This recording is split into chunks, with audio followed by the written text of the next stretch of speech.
السلام علیکم friends, welcome to my channel novel studio official. آج کی اسٹوری شروع کرنے سے پہلے میرے چینل کو لائک اور سبسکرائب ضرور کر دیجیے گا۔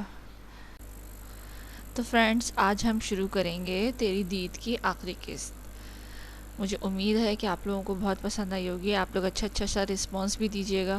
تو چلیں جلدی سے شروع کرتے ہیں۔ 6 سال بعد۔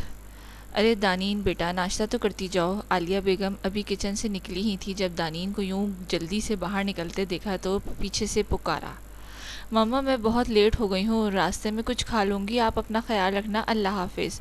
آج بورڈ آف ڈائریکٹرز کی میٹنگ تھی۔ ایک کیس کے بارے میں انگلینڈ سے سرجن کو بلایا گیا تھا۔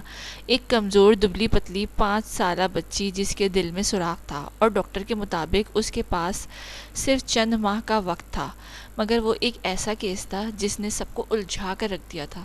ایسے میں انگلینڈ کے نامور ڈاکٹر ایک تجربہ کے طور پر دل کی سرجری کرنا چاہتے تھے۔ بچی کا ماں باپ کا کہنا تھا کہ ان کو اب یقین نہیں کہ ان کی بیٹی کی اگر سرجری کے لیے جاتی ہے تو وہ زندہ واپس لوٹ کر آتی بھی ہے کہ نہیں۔ ایسے میں انہوں نے اپنی بیٹی کی سرجری ایک تجربے کے طور پر کرنے کی رضامندی دے دی تھی۔ کل انگلینڈ کی ٹیم پاکستان آ رہی تھی اور ان کی سربراہ کے بارے میں ڈاکٹر جبران نے بتایا تھا کہ وہ ایک بہت قابل ڈاکٹر ہیں جس نے دنوں میں پے در پے بہت کامیابیاں سمیٹی تھیں۔ اپنی کم عمری میں بھی وہ بہت سے لوگوں کو کامیاب سرجری کے بعد نئی زندگی دلانے کا ذریعہ بنا تھا، اور نیکی کی تخلیل اور اس کے کیس کی تمام معلومات کے متعلق ایک اسائنمنٹ تیار کرنے کو کہا گیا تھا۔ اسے انگلینڈ سے آنے والے ڈاکٹر کی رہنمائی کرنا تھی، جس کو لے کر ایک میٹنگ رکھی گئی تھی، اور وہ رات کافی دیر تک کام کرنے کی وجہ سے صبح دیر تک سوتی رہی۔ اسپتال پہنچتے ہی وہ میٹنگ آف ڈائریکٹر کے روم میں جب پہنچی تو سب پہلے سے ہی وہاں موجود تھے۔ دانین نے داخل ہوتے ہی پہلی نظر ڈاکٹر جبران پر پڑی تھی، اور اتفاق سے انہوں نے تبھی آنے والے کو دیکھا تھا۔ آ گئیں ڈاکٹر دانین آپ؟ جی۔ وہ دانین کو سمجھ نہیں آ رہی تھی کیا بولے، اور اسے ڈاکٹر جبران سے کوئی اچھی امید بھی نہیں تھی۔ وہ سب کے سامنے شروع ہو جاتے۔ ڈاکٹر دانین، آپ جی بعد میں کر لینا، بہتر ہے کہ یہاں آ کر اپنی نشست پر تشریف رکھ لیں۔ اب پہلے آپ کافی دیر سے آئی ہیں۔ دانین نے جلدی سے اپنی کرسی سنبھالتے شکر کا سانس لیا کیونکہ اب میٹنگ اسٹارٹ نہیں ہوئی تھی۔ ڈاکٹر دانین، آپ اپنی اسائنمنٹ کمپلیٹ کر لی؟ اس کیس کے بارے میں ڈاکٹر رضوان نے ڈاکٹر جبران کی توجہ ہٹاتے بات بدلتی تھی۔ Yes sir, I have done my project, Daneen نے اعتماد لہجے میں جواب دیا۔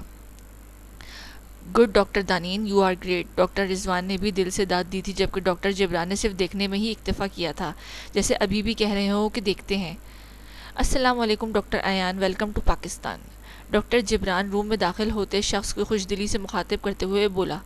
دانین جو اپنی فائل چیک کر رہی تھی، ایک دم سے سب کھڑے ہوئے تو دانین نے چونک کر آنے والے کو دیکھا جو ڈاکٹر جبران سے بغلگیر ہو رہا تھا۔ ایان؟ دانین کو لگا وہ کوئی خواب دیکھ رہی ہے، یا واقعی ایان اس پر اب اتنا حاوی ہو چکا ہے کہ اسے ہر جگہ نظر آ رہا ہے۔ ابھی کل بھی تو دانین کو شک گزرا تھا کہ جیسے ایان اس کے پاس سے گزرا ہے، مگر وہ نہیں تھا۔ یا اللہ، یہ مجھے کیا ہو گیا ہے؟ میں اتنا ایان کو بھولنا چاہتی ہوں، اتنا ہی وہ مجھے یاد آتا ہے، جبکہ اس نے تو کبھی پلٹ کر دیکھا بھی نہیں۔ ڈاکٹر دانین؟ ڈاکٹر جبران پتہ نہیں کب سے دانین کو بلا رہے تھے، جو کہ وہیں پتھر بنی بیٹھی تھی۔ ڈاکٹر دانین؟ ڈاکٹر ماریا نے پاس آ کر دانین کو ہلایا۔ جی، دانین نے ہکلاتے جواب دیا۔ سر بلا رہے ہیں آپ کو، ڈاکٹر ماریا نے بتانے پر ڈاکٹر دانین نے ڈاکٹر جبران کو دیکھا، جو کہ اب ڈاکٹر ایان سے معذرت کرتے ہوئے فائل کو ڈسکس کر رہے تھے۔ انہیں شرمندگی ہو رہی تھی۔ ڈاکٹر ایان کیا سوچتے ہوں گے کہ ان کے اسپتال میں اتنے امیچور ڈاکٹرز رکھے ہیں جو کہ وہاں ہوتے ہوئے بھی وہاں موجود نہیں۔ انہوں نے دل ہی دل میں ڈاکٹر دانین سے دو ٹوک بات کرنے کا سوچا۔ ڈاکٹر ایان، آپ کیس کے بارے میں ڈیٹیل سے ڈسکس کر رہے تھے، جبکہ دانین نے ہوش میں آتے ایک بار پھر سے ڈاکٹر ایان کو دیکھا تھا، اور یقین ہوتے دوبارہ اس کی طرف آنکھ اٹھا کر بھی نہیں دیکھا تھا۔ اسے ڈاکٹر ایان کو اسسٹ کرنا تھا، مگر اس کی خاموشی پر ڈاکٹر جبران نے بات سنبھال کر خود کو کور کیا تھا۔ میٹنگ ختم ہوتے ہی سب جا چکے تھے، مگر دانین وہیں بیٹھی رہ گئی تھی۔ اسے اب بھی یقین نہیں آ رہا تھا، آج پورے 6 سال بعد ایان واپس آ چکا تھا، اس کے بالکل سامنے تھا، مگر وہ ایان تو نہیں تھا جو پی آرما تھا۔ یہ وہ ایان تھا جو اس کے کہنے پر سب چھوڑ چھاڑ کر چلا گیا تھا۔ یہ تو کوئی اور ہی تھا جو اس سے پہلی بار ملا تھا۔ اسے اب بھی یقین نہیں آ رہا تھا، مگر اس کے چہرے پر ایک اجنبیت رقم تھی جو اسے مزید اندر سے جلا رہی تھی۔ ایان مجھے بھول گیا ہے، نہیں، وہ مجھے جان بوجھ کر اگنور کر رہا ہوگا. میں نے بھی تو اس کے ساتھ اس دن اتنا غلط کیا تھا. شاید دانین نے خود کو تسلی دیتے سوچا. 1 گھنٹے بعد سرجری شروع کر دی گئی تھی. بچی کو سلا کر سرجیکل ٹیم نے انہیں باحفاظت کملوں میں لپیٹ کر، جن میں بہت سی نالیاں لگی تھیں، انہوں نے کملوں کو ٹھنڈے پانی کے بہاؤ سے جوڑ دیا تھا اور بچی کے جسم کی درجہ حرارت کو 28 ڈگری سینٹی گریڈ یعنی معمول سے 9 درجے نیچے جاتے ہوئے ان کی دھڑکن کے سست ہوتے ہی دیکھا. درجہ حرارت میں اس کمی نے اس کے جسم کی آکسیجن کی ضرورت میں کمی واقع ہوئی. اس کی وجہ سے سر ایان کو اتنا وقت مل جائے گا کہ وہ اس کا دل نکال کر اس میں کٹ لگا کر دل کے سوراخ کو ٹھیک کرنے کے بعد سی سکیں اور سینے کو واپس بند کر سکیں. اس کے پاس اس وقت کے لیے صرف 6 منٹ ہوں گے، یعنی معمول کی درجہ حرارت پر کام کرنے کے دوران میسر وقت سے صرف 2 منٹ زیادہ. اگر ذرا سی بھی تاخیر ہوئی تو پیشنٹ کا دماغ اور اس کے اہم اعضاء آکسیجن کی کمی کا شکار ہو جائیں گے اور انہیں ممکنہ طور پر شدید دماغی نقصان پہنچے گا یا ہلاک ہو جائیں گے. پیشنٹ کا سینہ کھول کر ڈاکٹر ایان نے پیشنٹ کے دل کے ساتھ لپٹی ہوئی رگوں کو الگ کر دیا. گھڑی چلا دی گئی تھی. ڈاکٹر ایان پہلا کٹ لگاتے ہیں اور اس دوران پیشنٹ کا دل دھڑکتا رہتا ہے. خون نہ ہو تو دل میں موجود سوراخ کو دیکھنا آسان ہو جاتا ہے. ڈاکٹر ایان نے اسے دیکھ کر بند کر دیا تھا اور ایک نمکین محلول کی دھار سے یقین کیا کہ سوراخ بند ہو چکا ہے. اس کے بعد وہ دل کی دیواروں میں بنائے گئے کٹ کو سی دیتے ہیں اور سرجری مکمل کر دیتے ہیں. پیشنٹ کا دل دھڑکتا رہتا ہے. کچھ دیر میں اس کے جسم کی درجہ حرارت واپس بحال ہونا شروع ہو جائیں گے. ڈاکٹر ایان نے بچی کو ہیٹر آن کر کے رکھتے بولا. یہ کام انہوں نے بڑی مہارت سے کیا تھا جس پر سبھی ان سے متاثر نظر آ رہے تھے. آپریشن کامیاب رہا تھا جس پر سب بہت خوش تھے اور ڈاکٹر ایان کو مبارکباد دے رہے تھے کیونکہ یہ ان کے لیے کسی معجزے سے کم نہیں تھا. بچی کے ماں باپ کو تو ایان کی دعائیں دیتے نہیں تھک رہے تھے. ڈاکٹر ایان تو آپ نے تو وہ کر دکھایا جس کا وعدہ کیا تھا. ڈاکٹر جبران نے ایان کو مخاطب کرتے بولا. یہ واقعی ایک سنگین کیس تھا. اوپر سے یہاں اتنی فیسلٹیز بھی نہیں تھی. یہ سب ممکن ہو سکتا ہے. میں نے کچھ نہیں کیا. یہ سب اللہ نے کیا ہے. میں تو بس ایک ذریعہ بنا ہوں. ڈاکٹر جبران کے جواب میں ایان نے خوش دلی سے جواب دیا تھا. اس کے انداز سے ہر کوئی ان کا گرویدہ ہو گیا تھا. پتہ ہے ڈاکٹر جبران، جب میں سرجری کے بعد کسی پیشنٹ کے دل کو دھڑکتا نارمل کرتے اور دھڑکتا دیکھتا ہوں تو اس سے خوشگوار احساس اس دنیا میں میرے لیے اور کوئی نہیں ہوتا. دانین ایان کو ڈاکٹر جبران سے باتیں کرتے دیکھ رہی تھی اور وہ بھی سرجری کے دوران ساتھ موجود رہی تھی، مگر ایان نے اس سب کے دوران ایک بار بھی دانین کی طرف نہیں دیکھا تھا. کہاں ہے میرے بابا؟ میں نے بولا. ان کو بتاؤ کہ موہد ایان آیا ہے. وہ باتوں میں مگن تھے جب باہر سے کسی بچے کے بولنے کی آواز آنے لگی جو کہ کسی کے حکم دے رہا تھا جیسے کوئی بڑا آدمی ہو. سب نے پلٹ کر آواز کی سمت دیکھا جہاں سے 4 سالہ موہد چہرے پر غصہ طاری کیے اندر آنے کی ضد کر رہا تھا اور وارڈ میں ایک 30 سالہ مرد اسے روکنے میں مگن تھا، مگر وہ کسی کی سن کب رہا تھا. شبیر آنے دو اسے. ڈاکٹر ایان نے اس 30 سالہ مرد کو آواز دیتے بولا. سن لیا آپ نے کیا بولا ہے میرے بابا نے؟ بچے نے ساتھ کھڑے وارڈ بوائے کو دیکھتے بولا جو کب سے بول رہا تھا اندر جانا منع ہے. لڑکا سب کی پرواہ کیے بغیر ڈاکٹر ایان کے پاس آیا اور اپنا سر اونچا کر کے ایان پر غصہ نکال رہا تھا. وہاں ڈاکٹر ایان، میں گھر پر اکیلا بور ہو رہا ہوں اور آپ یہاں پر کھڑے پارٹیاں کر رہے ہیں. بچے نے پاس پڑے مٹھائی کے ڈبے کو دیکھتے طنزیہ کہا. ایان نے پاؤں کے بل بیٹھتے اپنے 4 سالہ بیٹے کم باپ کو دیکھا. آپ یہاں کیوں آئے ہو؟ میں نے بولا تھا نا میں واپس آتا ہوں. ایان نے سامنے کھڑے موہد کو دیکھتے پوچھا. آپ نہیں آ رہے تھے تو پھر آنا پڑا مجھے. آپ تو بھول گئے کوئی بیٹا بھی ہے آپ کا. موہد نے بھی ناراض ہوتے شکوہ کیا تھا.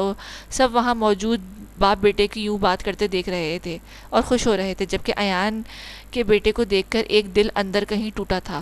بابا آپ میرا انٹروڈکشن تو کروا دو. ایک نئی فرمائش کی گئی تھی جس پر سب بچے کا کانفیڈنس پر حیران تھے اور متاثر ہو رہے تھے اور ایان اپنے بیٹے کے کہنے پر سب کا انٹرو کروانے لگا کیونکہ وہ جانتا تھا موہد ایان کو تو ہر بات بنوانی ہوتی ہے.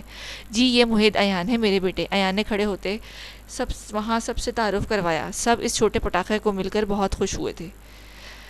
دانین اپنے لیے چائے کا کپ بناتی کمرے میں آ گئی تھی. آج کافی تھکا دینے والا دن تھا. اوپر سے اتنے سالوں بعد ایان کو اپنے سامنے پا کر دانین کے دل و دماغ میں ایک جنگ سی چھڑ گئی تھی. دانین کو کمرے میں گھٹن ہونے لگی تو وہ بالکنی کے دروازے کھولتے چائے کا مگ لیے یہاں آ کھڑی ہوئی. رات کے 12 بج رہے تھے اور ہر سو خاموشی چھائی ہوئی تھی، مگر دانین کے دل میں ایک شور سا برپا تھا. گزرے دنوں کی اذیت اس کو ایک بار پھر سے تکلیف دے رہی تھی. اتنا کچھ ہو جانے کے بعد بھی وہ اس امید پر تھی کہ ایک دن ایان لوٹ آئے گا اس کے لیے. وہ لوٹ آیا تھا مگر اس کے لیے نہیں۔ اب دانین کو سمجھ آ رہا تھا اس نے اسے کیوں اگنور کیا۔ تو ایان یہ تھی آپ کی محبت کے بچھڑنے کے بعد ہی آپ نے کسی اور کا ہاتھ تھام لیا اور نئی زندگی شروع کر دی۔ کہہ دو یہ کہ ساری زندگی میرے نام کر دو گے۔ اس آخری ملاقات کی بات یاد آنے لگی۔ میں ہی پاگل ہو رہی ہوں، اسے تو شاید یاد بھی نہیں ہوگا کہ کوئی دانین اس کی زندگی میں کبھی آئی بھی ہوگی کہ نہیں۔ ویسے بھی وہ شادی کر چکا ہے، ایک 4 سال کا اس کا بیٹا ہے، باپ ہے وہ۔ مجھے بھی اب اس کے ساتھ نارمل رہنا ہے، مجھے بھی اب کوئی فکر نہیں کرنی چاہیے۔ اچھا کیا اس نے، میں نے خود ہی تو ٹھکرایا تھا اسے، اس کی زندگی اسے پورا حق ہے آگے بڑھنے کا، اور ایان احمد آگے بڑھ گیا تھا۔ اب دانین مرتضیٰ پر بھی واجب تھا کہ وہ بھی اسے بھول جائے اور آگے بڑھ جائے، مگر کیا یہ اتنا آسان تھا؟ دانین نے اپنی آنکھوں کو بند کرتے خود سے سوال کیا تھا۔ ایک آنسو دانین کی آنکھ کی باڑ سے نکلا تھا۔ میری بیٹی بہت بہادر ہے دانین، میں نے کبھی یہ نہیں سوچا تھا کہ آپ بیٹی ہو، میں نے ہمیشہ آپ کو اپنا بیٹا سمجھا ہے۔ یہ دنیا بہت ظالم ہے مگر میں نے آپ کو کبھی ایسا نہیں بنایا جو کسی کو بھی آگے ہار مانی جائے۔ تمہیں خود کو اتنا مضبوط بنانا ہے کہ اگر کوئی توڑنا بھی چاہے تو توڑ نہ سکے۔ میری بیٹی بس اللہ سے ڈرنا، اور بے شک اسی سے ڈرنے کا حق بھی ہے، صرف اللہ کی ذات یہ حق رکھتی ہے کہ اس سے ڈرا جائے، اس کی بندگی کی جائے، مگر کسی انسان سے ڈر کر اس کو خود پر حاوی مت کرنے دینا۔ یہ دنیا ڈرانے والوں کو اور ڈراتی ہے۔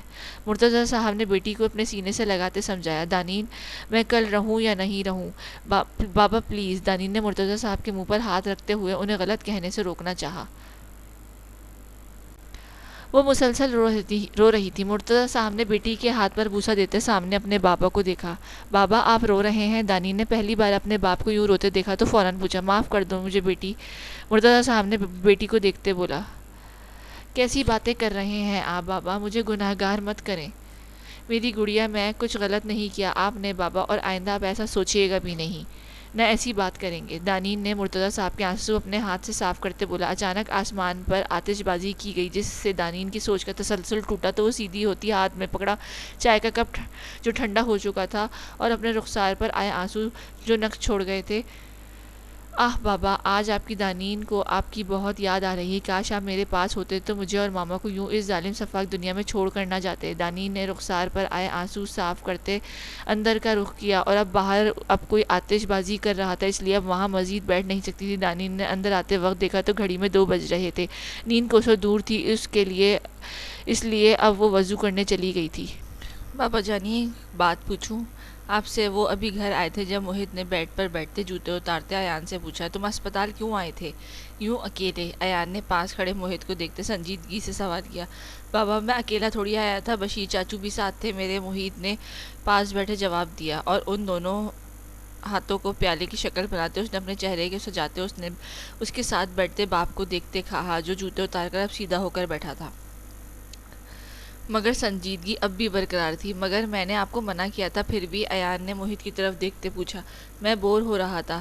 موہت کیوں تنگ کرتے ہو بابا کو، یہ پاکستان ہے، یہاں یوں تم خود ہی کہیں بھی نہیں جا سکتے۔ ایان نے جانا چاہا، پریشان تو ہو گیا تھا وہ اسے اسپتال میں دیکھ کر بابا، مگر موہت نے کچھ کہنا چاہا تو جب ایان نے بیچ میں بات کاٹ کر برہم ہی سے بولا، اگر مگر کچھ نہیں، میں نے ایک بار بول دیا تو بس، آئندہ آپ میرے علاوہ کسی کے ساتھ بھی کہیں نہیں جاؤ گے، انڈرسٹینڈ؟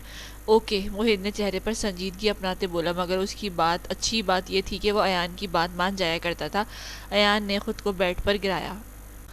اس پر اس وقت جو گزر رہی تھی اس سے صرف وہی واقف تھا۔ ایان کو یوں بیڈ پر بے سود لیٹے دیکھتے موہت مزید پریشان ہوا تھا، مگر وہ جانتا تھا اسے اپنے بابا کو کیسے منانا ہے، کیسے خوش کرنا تھا۔ وہ آگے بھی ایسے اداس ہو جاتا تو موہت اپنی باتوں سے اس کا دل بہلایا کرتا۔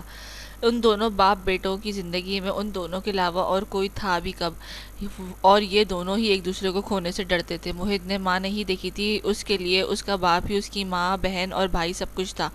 ممتا کے معاملے میں دونوں باپ بیٹوں کی قسمت میں ماں کا پیار نہیں لکھا تھا، شاید وہ ان دونوں اس خوبصورت رشتے سے محروم رہے تھے، مگر ایان اپنے بیٹے کو احمد ایان کا باپ جیسا بن کر نہیں بلکہ ایک ایسا باپ بن کر دکھانا تھا جو دوست اور ماں سب کچھ ہو، رشتوں کا پیار دیا تھا۔ وہ نہیں چاہتا تھا کہ جو محرومی ساری عمر اس کی زندگی کا خاصہ رہی ہو ویسے ہی اس کی زندگی بنا دے۔ محب نے باپ کے چہرے کے پاس آتے اپنے چہرہ کو اس پر ٹکایا۔ ارے دوست، ناراض ہو کیا؟ وہ ایان کے چہرے پر بوسہ دیتے معصومیت سے پوچھا۔ ایان محیط کو اس حرکت پر آنکھیں کھول کر اپنے بیٹے کو دیکھا، جو اب بھی باپ کے چہرے کو دیکھ رہا تھا، جیسے پڑھنے کی کوشش میں ہو کہ آیا وہ ناراض ہے یا کوئی اور بات۔ کیا دیکھ رہے ہو؟ ایان نے موہت کے بالوں میں ہاتھ پھیرتے پیار سے پوچھا۔ دیکھ نہیں رہا، جاسوسی کر رہا ہوں، موہت نے رازداری سے بتایا تھا، جس پر ایان نے ایک کہکا لگایا تھا۔ کیسی جاسوسی؟ جب بھی ایان اداس ہوتا یا موہت، دونوں ایک دوسرے کو تسلی دیتے اور دوست بولتے۔ بے شک وہ دونوں ایک دوسرے کے بہت اچھے دوست تھے۔ کچھ نہیں دوست، بتاؤ کیوں اداس ہو؟ ماما کی یاد آ رہی ہے کیا؟ موہت نے باپ کو دیکھتے پوچھا تھا، کیونکہ وہ جانتا تھا اس کا باپ اداس ہے۔ اگر کوئی اس دنیا میں تھا جو ایان کو سمجھتا تھا تو وہ موہت تھا۔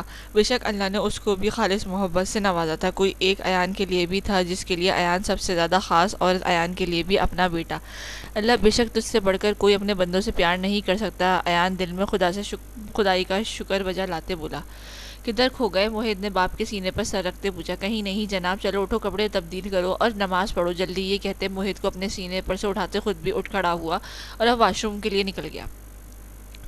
نماز پڑھنے کے بعد ایان کو گود میں ہی سو گیا تھا۔ ایان نے موہت کو بیڈ پر لیٹاتے چادر دی اور خود لائٹ بند کر کے باہر بالکنی میں آ کر کھڑا ہو گیا تھا۔ آج دانین کو ایان نے 6 سال کے بعد دیکھا تھا اور وہ اسے اتنی ہی کمزور اور بجھی ہوئی لگی تھی۔ ایک پل کے لیے اسے لگا کہ وہ غلط ہے، یہ دانین نہیں ہو سکتی، اور پھر دانین تو اسلام آباد میں رہتی تھی، پھر مری کے اس روپوش سے علاقے میں کیا کر رہی تھی؟ آخر اس کے پیچھے ایسا کیا ہوا تھا؟ یہ وہ دانین نہیں تھی جو کانفیڈنس ہی دنیا سے ٹکر لینے کا حوصلہ رکھتی تھی۔ یہ تو بہت ڈری ہوئی ایک نازک سی لڑکی تھی، جو ڈاکٹر جب اس کو ذرا سی سختی سے بات کرتے تو وہ سہم گئی تھی، جس کے سامنا کرنے کی ڈر سے اپنی آنکھیں جھکا لی تھی۔ ایان کی سوچوں کا محور اسے پھر اسی دن لے گیا تھا جس نے ایان کی روح تک کو چھلنی کر دیا تھا، 6 سال پہلے۔ ایان ایان کوئی ایان کو پکار رہا تھا، مگر اسے ہوش کب تھا؟ اسے تو بس اتنا تھا کہ اس کی محبت اس سے ہمیشہ کے لیے دور جا رہی ہے۔ ایان نے اپنی بند ہوتی آنکھوں سے اس قاتل جاں کو دیکھا تھا۔ ایان نے کب سے آنکھیں میچ لی تھیں، آج بھی وہ منظر اس کی آنکھوں میں پہلی سی شدت رکھتا تھا۔ اپنے معشوق کو خود سے دور جاتے دیکھنا بھی کسی اذیت سے کم نہیں ہوتا، اور ایان سے بہتر یہ کون جان سکتا تھا؟ جب ہوش آیا تو سب موجود تھے وہاں سوائے دانین کے۔ ایان نے اپنی آنکھوں کو پورا کھولتے نظروں کو ادھر ادھر گھمایا تھا۔ دل میں ایک آس تھی، شاید وہ آس پاس ہی موجود ہو، مگر وہ نہیں تھی۔ ایک ٹیس دل میں اٹھی تھی۔ کیسے ہو دوست؟ ساجد نے ایان کے پاس آتے پوچھا تھا۔ ایان نے ساجد کو بس دیکھا تو بولا، کچھ نہیں تھا۔ کیا دیکھ رہے ہو؟ پتہ بھی ہے کہ تم نے نہ ڈرا دیا تھا۔ میرا دوست کب اتنا کمزور ہو گیا کہ ذرا سی چوٹ سے گر جائے؟ پیچھے ہٹ، چل مجھے میرے ایان پتر کو دیکھنے دے۔ کریم بابا نے ساجد کو پیچھے کرتے خود پاس بیٹھے تھے۔ بابا! ایان نے جیسے کریم بابا کو دیکھا تو پھوٹ پھوٹ کر رونے لگا، جیسے ایک بچہ سب کے سامنے ضبط مضبوط رہتا ہے، جیسے ہی ماں نظر آتی ہے تو اس سے لپک کر اپنا درد بیان کرنے لگتا ہے۔ ایان کی ماں نہیں تھی، مگر کریم بابا ہی وہ تھے جنہوں نے اس کو ہمیشہ خیال رکھا تھا، اور اتنا تو سگے رشتوں سے پیار نہیں دیا تھا۔ بس میرا پتر رونا نہیں، مرد روتا ہوا اچھا نہیں لگتا، کریم بابا نے ایان کے ماتھے پر بوسہ دیتے پیار سے سمجھایا تھا۔ بابا مجھے گھر جانا ہے۔ آج پہلی بار ایان نے گھر جانے کا ذکر کیا تھا۔ کیوں نہیں چلتے ہیں، بس یہ ڈرپ لگی ختم ہو جائے؟ ساجد نے فوراً بولا تھا۔ وہ خوش تھا کہ وہ گھر جانے کے لیے مانا تو تھا، وہ جتنا دانی سے دور جائے گا اتنا ہی اس کے لیے اچھا تھا۔ ساجد ڈاکٹر سے بات کر کے ایان کو گھر لے آیا تھا۔ رانیہ اور ایان نے سبھی دوستوں نے ایان کو بہت سی دعائیں دی تھی۔ ایان نے ایک بار پھر دانین کا نہیں پوچھا تھا، اور نہ ہی کسی اور نے اس کا ذکر کیا تھا۔ کیا دانین تم اتنی سخت دل تھی کہ میری محبت اسے پگھلا نہ سکی؟ اسپتال سے نکلتے ہر قدم پر ایان نے دل سے دعا کی تھی کہ اس کے پیچھے سے آ کر روک لے، مگر وہ نہیں آئی تھی، اور نہ ہی اسے کبھی آنا تھا۔ باہر کی جانب کا قدم بڑھاتے ہر قدم پر اسے یہ احساس دلا رہے تھے کہ وہ اسپتال سے نہیں، دانین کی زندگی سے نکل رہا ہے۔ بابا! اچانک اپنے پاس کھڑے موہت کو دیکھتے ایان نے آنکھیں کھولی تھی۔ اور بابا آپ رو رہے تھے؟ موہت نے آگے بڑھ کر باپ کے چہرے پر سے آنسو صاف کرتے پیار سے پوچھا۔ آپ تو سو گئے تھے نا؟ پر یہاں کیسے؟ ایان موہت کو دیکھتے پیار سے پوچھا۔ بابا مجھے بھوک لگ رہی تھی تو آپ تھے ہی نہیں، موہت نے معصومیت سے بولا۔ او سوری، میں بھول گیا تھا، آپ نے تو کچھ کھایا نہیں۔ ایان کو سچ میں خود پر غصہ آنے لگا تھا۔ وہ کیسے اپنی سوچوں میں گم ہو کر موہت کو رات کا کھانا بھول گیا تھا۔ کھانا تو اس نے خود بھی نہیں کھایا تھا، بھوک نہیں تھی، مگر اسے موہت کا تو خیال رکھنا چاہیے تھا نا۔ دانین نے خود کو صبح تک بہت سنبھال لیا تھا، وہ کسی کے لیے اب نہیں روئے گی، اسے اپنے بابا سے کیے وعدے کا پاس رکھنا تھا، خود کو مضبوط کرنا تھا۔ وہ تیار ہو کر نکلی تو ڈرائنگ روم میں بڑے تایا اور تائی کو بیٹھے دیکھا، جنہیں دیکھتے ہی اس کی رگو جان میں غصے کی لہر دوڑ گئی تھی۔ یہ کیوں آئے ہیں یہاں؟ دانین نے غصے سے اندر آتے اپنی ماں سے پوچھا۔ دانین! میری بیٹی سمینہ بیگم نے دانین کے سامنے آتے ہیں بات کرنی چاہیے، جسے دانین نے ہاتھ اٹھا کر کچھ بھی بولنے سے روکا تھا۔ بھائی دیکھو بیٹی، جو ہوا ہمیں معاف کر دو، پلیز ہمارے بیٹے کو بچا لو۔ کیا کہا آپ نے؟ میں آپ کے بیٹے کو بچا لوں، اس کے خلاف کیس واپس لے لوں جس نے مجھ سے میرے بابا چھین لیے؟ دیکھو تم میرے بھائی کی اولاد۔ اقبال صاحب نے بولنے پر دانی نے ایک دم غصہ آیا تھا، جو فوراً اقبال صاحب کے سامنے کھڑے ہوتی بولی، کیا کہا آپ نے؟ آپ کے بھائی کی اولاد؟ کس بھائی کی بات کر رہے ہیں آپ؟ جس بھائی کو آپ کے بیٹے نے مار دیا۔ میں صرف آپ کے بھائی کی اولاد ہی نہیں، آپ کے خاندان کی، آپ کے بھائی کی عزت بھی تھی، جسے آپ کے بیٹے نے داغدار کرنا چاہا تھا۔ تب آپ کو خیال کیوں نہیں آیا تھا؟ بلکہ آپ بھی تو برابر کے شریک تھے اپنے بیٹے کے اس کام میں۔ آپ کے بھائی بھی تو اس کی دولت، آپ کو بھائی سے نہیں اس کی دولت سے محبت تھی۔ دیکھو، اقبال صاحب نے اپنے سامنے کھڑی لڑکی کو دیکھا جو ان سے ڈرنے کے بجائے ان کی آنکھوں میں آنکھیں ڈال کر بات کر رہی تھی۔ وہ بالکل نڈر تھی اپنے باپ کی طرح۔ اب آپ جا سکتے ہیں۔ دیکھو بیٹا، وہ بہت بیمار ہے، وہ مر جائے گا جیل میں، میری کوکھ اجڑ جائے گی۔ سمینہ بیگم نے ہاتھ باندھتے دانین سے پھر عالیہ بیگم کی طرف دیکھا۔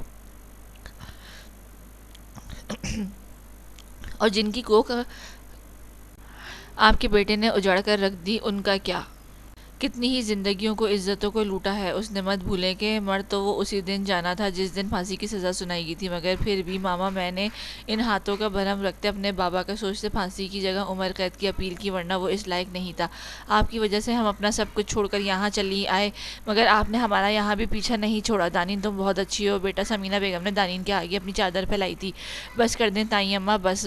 دانین نے اپنے آگے بڑھ کر انہیں روکا تھا۔ جو بھی تھا وہ ان کی تائیں تھی، اس کے باپ کو اپنے بھائی بھابھی بہت عزیز تھے اور ان کی عزت کرتے تھے۔ میں تو چلو مان کر مقدمہ واپس لے بھی لوں تو بھی حذیفہ اب کبھی باہر نہیں آ سکتا۔ اس کے خلاف اور بھی کیس درج ہوئے ہیں، وہ اتنے گناہ کیے ہیں اس نے کہ اس کا بوجھ اب اسے ہی جھیلنا ہوگا۔ میں یا ماما آپ کے لیے اب کچھ نہیں کر سکتے۔ حذیفہ نے اپنے لیے گڑھا خود کھودا ہے اور اب وہ اس میں منہ کے بل گرا ہے، تو بھی اٹھ نہیں تو کبھی اٹھ نہیں پائے گا۔ بہتر ہے اب آپ یہاں سے چلے جائیں، اور اب دوبارہ اس گھر میں آنے کی ضرورت نہیں ہے، کیونکہ جس بھائی کا آپ دعویٰ کر رہے ہیں آپ کا بیٹے نے اسے اپنے ہاتھوں سے مار ڈالا تھا، اب یہاں آپ کا کوئی نہیں۔ افضل بابا، ہمارے مہمان چلے جائیں تو دروازہ اندر سے بند کر دیجیے گا۔ چلیں ماما، اپنے کمرے میں چلیں۔ دانین نے آگے بڑھ کر اپنی ماں کا ہاتھ تھاما، جو اس دوران خاموش تماشائی بنی بس رونے میں مگن تھی۔ باب، آپ اسپتال جا رہے ہیں؟ موہد نے شیشے کے سامنے کھڑے ایان کو دیکھتے پوچھا۔ جی بابا کی جان۔ ایان نے تیار ہوتے شیشے میں موہد کو دیکھتے جواب دیا، جو ابھی سو کر اٹھا تھا۔ اٹھ گیا میرا بیٹا؟ ایان نے بیڈ پر بیٹھتے پیار سے موہد کو بٹھاتے پوچھا، جو بیٹھنے کے بجائے فوراً ایان کے گلے میں اپنے بازو ڈالتا اس کی گود میں جا بیٹھا تھا۔ چلو جلدی سے اٹھو اور برش کر کے فریش ہو کر نیچے آ جاؤ، بابا آپ اپنے بیٹے کا ویٹ کر رہے ہیں۔ وہ سکینہ بھی موہد کی آیا کو موہد کو تیار کرنے کا بولتے خود نیچے چلا آیا تھا۔ موہد جلدی آ جاؤ بیٹا، بابا لیٹ ہو رہے ہیں نا۔ ایان نے ناشتے کی میز پر سے ہی آواز لگائی تھی، دیکھو بشیر یہ ابھی تک کیا کر رہا ہے؟ ایان نے ٹائم دیکھتے بشیر کو جا کر دیکھنے کا بولا۔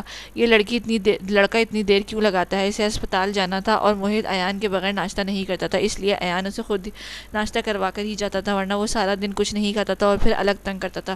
صاحب، سکینہ بھی بتا رہی ہیں کہ وہ کپڑے نہیں چینج کر رہا اور نہ نیچے آنے کو مان رہا ہے۔ ایک تو یہ لڑکا پتہ نہیں کیا ملتا ہے اس کو مجھے تنگ کر کے، ایان بولتا ہوا خود کمرے کی جانب گیا۔ میں نے بولا نا نہیں پہنوں گا نہیں۔ ایان نے اندر آتے بیڈ کی وسط میں دونوں بازو باندھے غصے سے منہ پھلائے کھڑے اپنے 4 سالہ بدماش بیٹے کو دیکھا۔ کیا ہو رہا ہے؟ اور یہ کمرے کی یہ حالت کس نے کی؟ ایان کو موہد کو دیکھتے پوچھا، جو اس کو دیکھتے غصے میں منہ پھیر گیا۔ صاحب جی، میں تو موہد بابا کو کب سے منا رہی ہوں، یہ نہیں مان رہے اور یہ سب انہوں نے ہی پھینکا ہے، سکینہ بی نے زمین پہ سے پڑی شرٹس کو اٹھاتے جواب دیا۔ ٹھیک ہے آپ جائیں، ایان نے ان کو جانے کا حکم دیا، جسے سنتے ہی وہ باہر نکل گئے۔ ادھر آؤ، ایان نے بیٹھ کر پاس آتے موہد کی طرف اپنے بازو پھیلاتے بولا۔ جاؤ، آپ کو تو دیر ہو رہی ہے نا اسپتال سے؟ موہد نے ایان کی طرف ناراضگی سے دیکھتے پوچھا۔ اچھا پاس تو آؤ، شاباش موہد، ایان نے بیڈ پر بیٹھتے بولا، جس سے کی حالت موہد کے ہاتھوں اپنی بربادی کا منظر پیش کر رہی تھی۔ موہد کا غصہ اس کی طرح انوکھا ہی تھا، وہ غصے میں بیڈ شیٹ کو اتار پھینکتا تھا، یہ سب نہ ملتا تو اپنی شرٹس اتار پھینکتا تھا، جس کی سمجھ آج تک ایان کو نہیں آئی تھی کہ وہ غصے کا کپڑوں سے کیا تعلق، جو موہد اب کی بار چپ کر کے پاس آ کر بیٹھ گیا تھا۔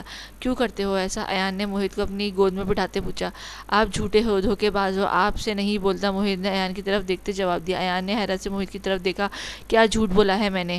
وہ آپ موہد کو کیا دھوکہ دے دیا؟ ایان نے موہد کو اپنے گلے لگاتے پوچھا۔ آپ نے بولا تھا آپ مجھے پاکستان دکھانے لے کر جا رہے ہو، ہم وہاں خوب مزے کریں گے، یہاں آتے آپ کل بھی اسپتال چلے گئے اور آج بھی مجھے چھوڑ کر جا رہے۔ اچھا تو یہ ڈرامہ اس لیے کیا گیا ہے؟ ایان نے موہد کی گھوری ڈالتے دیکھا تھا۔ ہاں تو آپ نے بھی کیا کیا؟ ایسا موہد نے الٹا آنکھیں دکھاتے سوال کیا۔ دیکھو موہد، میرا اسپتال جانا بہت ضروری ہے، وہاں بھی ایک چھوٹی سی بچی ہے جس کو میری ضرورت ہے۔ کون بچی؟ موہد نے مشکوک سے ہوتے ایان کو دیکھتے پوچھا۔ ہے نا ایک پیاری سی معصوم سی بچی؟ ایان نے موہد کے بگڑتے تیور دیکھتے جان بوجھ کر پیاری سی پر زور دیتے پوچھا تھا، جسے سنتے ہی وہ تپ کر پیچھے ہو کر بیٹھ گیا تھا۔ جاؤ اسی بچی کے پاس نہیں بولتا میں، چلا جاؤں؟ ایان نے جان بوجھ کر چڑھاتے کہا۔ اسے یہ روٹھا روٹھا سا موہد بہت کیوٹ لگ رہا تھا۔ صاحب آپ کا فون بج رہا ہے، بشیر نے اندر آتے فون پکڑتے بولا۔ ایان نے ناراض بیٹھے موہد کو دیکھتے فون اٹھایا۔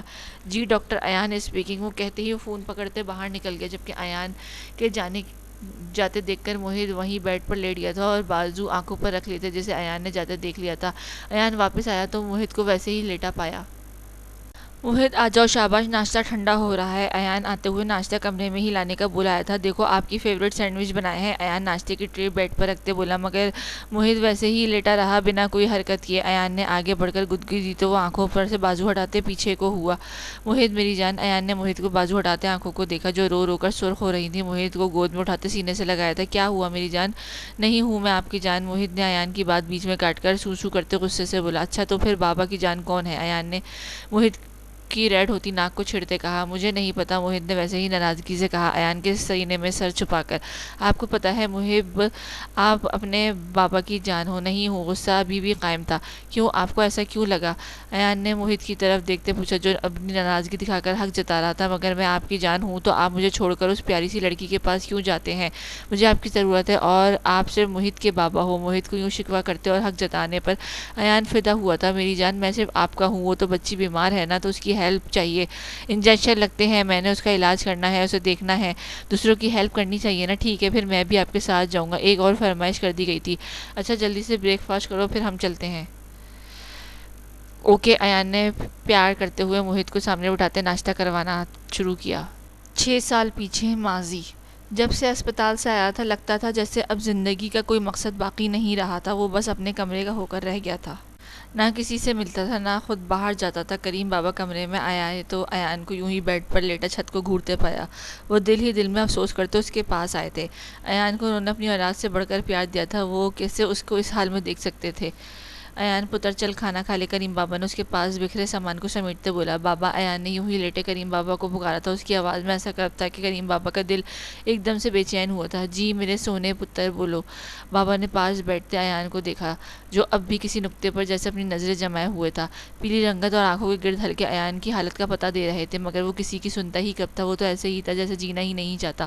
بابا میں نے اس کے پاؤں تک پکڑے تھے، میں بہت گریہ زاری کی تھی مگر اس کو مجھ پر رحم نہیں آیا۔ بابا کیا میں اتنا برا ہوں؟ ایان کی آنکھوں سے آنسو نکل کر اس کے رخسار بھگو رہے تھے۔ کریم بابا کا دل بند ہونے لگا تھا۔ کیسا ہنستا مسکراتا جوان بیٹا بستر سے لگ پڑا تھا، اور ایان کے گھر والوں کو اس کی فکر کب تھی؟ بس اس کا باپ کبھی آ جاتا اور کھڑے کھڑے چلا جاتا۔ وہ اپنی سیاست میں اتنا مگن تھا کہ بیٹا مر رہا ہے اور اس کو اس کی پرواہ نہیں تھی۔ ڈر تھا کہ تو بس اس بات کا کہ اس کا بیٹا کوئی بے وقوفی نہ کر دے۔ الیکشن قریب تھے اور وہ کوئی بھی گڑبڑ نہیں چاہتا تھا۔ وہ پانی کی طرح پیسہ باہر آتا، اس لیے وہ چاہتا تھا کہ ایان باہر چلا جائے، مگر وہ کب کسی کی مانتا تھا؟ نہیں پتر، تو بہت ہی بڑا پیارا بیٹا ہے میرا۔ کریم بابا نے پیار سے اس کے ہاتھوں کو تھامتے پیار کیا، جس پر ایک طنزیہ اور زخمی مسکراہٹ ایان کے لبوں سے خارج ہوئی تھی۔ بابا کیا محبت کی تمنا کرنا گناہ ہے؟ بس اتنی ہی تو چاہت تھی کہ وہ میری ہو جائے۔ دیکھو بیٹا، مگر بابا دیکھو اس نے مجھے ٹھکرا دیا۔ جانتے ہو پتر ایسا کیوں ہوا؟ بابا کریم نے اس کو دیکھتے بولا۔ وہ ان کی طرف ہی دیکھ رہا تھا۔ کیوں بابا؟ ایان نے سیدھے ہو کر بیٹھتے ہوئے بےتابی سے پوچھا۔ اس لیے کہ تم اس سے نہیں مانگتے جس سے مانگنا چاہیے۔ کس سے؟ ایان نے حیرت سے پوچھا۔ اس سے جس نے تیرے دل میں دانین کی محبت ڈال دی۔ مطلب؟ ایان کو سمجھ نہیں آ رہی تھی کریم بابا کیا کہنا چاہ رہے ہیں۔ دیکھ پتر، اگر تو ہندو سے مانگے گا تو ایسے ہی ذلیل اور رسوا ہوگا، جبکہ حق تو یہ ہے کہ اس سے مانگ جو ان بندوں کا مالک ہے۔ تو اللہ سے کیوں نہیں مانگتا جس نے تجھے پیدا کیا، جو تجھے سب سے زیادہ پیار کرتا ہے؟ اللہ، ایان نے زیر لب دہرایا۔ ہاں پتر، جب تو مالک کو چھوڑ کر اس کی بنائے گئے مٹی کے پتلوں کے آگے جھکے گا تو کیسے تجھے وہ سب مل سکتا ہے جس کو دینے والی ذات تو اللہ ہے۔ بابا کیا اللہ مجھ سے پیار کرتا ہے؟ کیوں نہیں پتر، اللہ اپنے بندوں کو 70 ماؤں سے بھی زیادہ بڑھ کر چاہتا ہے، تو ایسے کیوں میرا سوچتا ہے پتر؟ اگر ایسا ہے تو اللہ میرے ساتھ ایسا کیوں کرتا ہے کہ اللہ نے مجھے ماں کی محبت نہیں دیا؟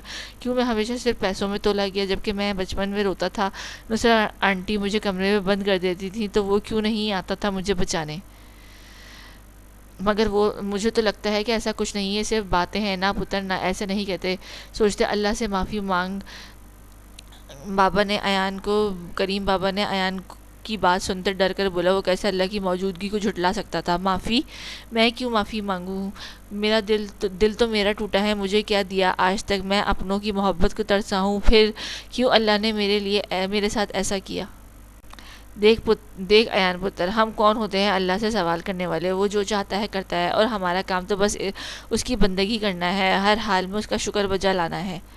ایان، کیا تم اللہ کا شکر ادا کرنے کے لیے بھی دعا نہیں مانگتے؟ ایان کے کانوں میں ایک آواز گونجی تھی۔ بابا آج بھی اسے اللہ کا شکر ادا کرنے کا بول رہے تھے۔ ایان، کریم بابا نے ایان کو سوچ میں مگن دیکھتے بلایا، جو اب صرف کریم بابا کو دیکھ رہا تھا۔ اس کے چہرے میں عجیب تاثر تھا، جیسے کریم بابا نے دیکھتے ایان کو اس کے دماغ سے چلنے والے سوالوں کے جواب دینا شروع کیے۔ دیکھو ایان، تو سوچتا ہے نا کہ اللہ کا شکر کیوں ادا کرے جبکہ تجھے لگتا ہے کہ تجھے کچھ دیا ہی نہیں گیا؟ ایان کو حیرانگی نہیں ہوئی تھی کہ جو سوال اس نے پوچھا بھی نہیں، وہ کریم بابا بھانپ گئے تھے۔ دیکھ پتر، تو نے صرف وہ دیکھا جو اس نے دیا ہی نہیں، اس پر کبھی غور نہیں کیا جو اللہ نے تجھے دیا تھا۔ اپنے ارد گرد ایک اور پوچھ اپنے دل سے، کچھ ایسا نہیں جس نے تجھے کچھ ایسا نہیں دیا جس تو اللہ کا شکر ادا کرے۔ ایان نے پہلی بار اس نقطے پر سوچا تھا۔ واقعی آج تک وہ اس سے انہی پر ہی تو شکوہ کنا رہا تھا جو اس کو نہیں ملا، مگر اس کے پاس بہت کچھ ایسا تھا جس کے لیے دنیا ترستی تھی: پیسہ، دوستی، اور کریم بابا جیسے شفقت کرنے والے انسان، اور ساجد جیسا دوست، رانیہ جیسی بہن۔ بہت سے لوگ اگر نفرت کرتے تھے تو بہت سے محبت بھی کرتے تھے۔ بابا، کیا میں اللہ سے مانگوں تو وہ مجھے دانین دے دیں گے؟ ایان نے دل کی آواز کو زبان دی تھی۔ کیوں نہیں بیٹا، بے شک اللہ تعالیٰ ہر چیز پر قدرت رکھتا ہے۔ کریم بابا نے لوہا گرم دیکھتے اور کیا تھا وار کیا تھا، اور یہی وقت تھا ایان کو اس کے رب سے ملوا دیا جائے۔ دیکھ پتر، اگر ایک چیز تیری ہے، اسے تو نے بنایا، اس کا مالک تو ہے، مگر اسے کوئی تجھ سے مانگنے کے بجائے کسی دوسرے سے مانگے گا تو تجھے کیسا لگے گا؟ کریم بابا نے ایان کے چہرے کو غور سے دیکھتے ہوئے پوچھا، جس سے وہ جاننا چاہ رہے ہو کہ ایان ان کی باتیں سن بھی رہا ہے کہ نہیں۔ یقیناً برا لگے گا نا، ہے نا؟ کریم بابا نے ایان کو خاموش پا کر خود سے بات بڑھائی، تو دیکھ، تو اللہ کو چھوڑ کر اس کے بندوں سے مانگے گا تو اسے برا نہیں لگا ہوگا کہ اس کا بندہ ہو کر اس سے نہیں مانگتا اور گلہ کرتا ہے کہ وہ رب تجھے دیتا نہیں؟ پتر، تو نے رب سے مانگا ہی کب جو وہ تجھے سے شکوہ کرتا ہے؟ ایان نے نظریں جھکا لی تھی۔ واقعی کریم بابا صحیح کہہ رہے تھے، اس نے کب اللہ سے کچھ مانگا تھا؟ دعا تک تو مانگی نہیں تھی اس نے کبھی۔ آنسو تھے کہ تھمنے کا نام نہیں لے رہے تھے، مگر وہ بہت کچھ تھا جو انسان آنسوؤں نے دھو دیا تھا۔ میں کیا کروں بابا؟ ایان نے کریم بابا کے ہاتھوں کو تھامتے پوچھا تھا کہ جب اتنا سمجھا دیا تو آگے کا راستہ بھی دکھا دیں۔ پتر، نماز پڑھا کرو، اللہ سے معافی مانگو، بے شک وہ بہت رحیم ہے۔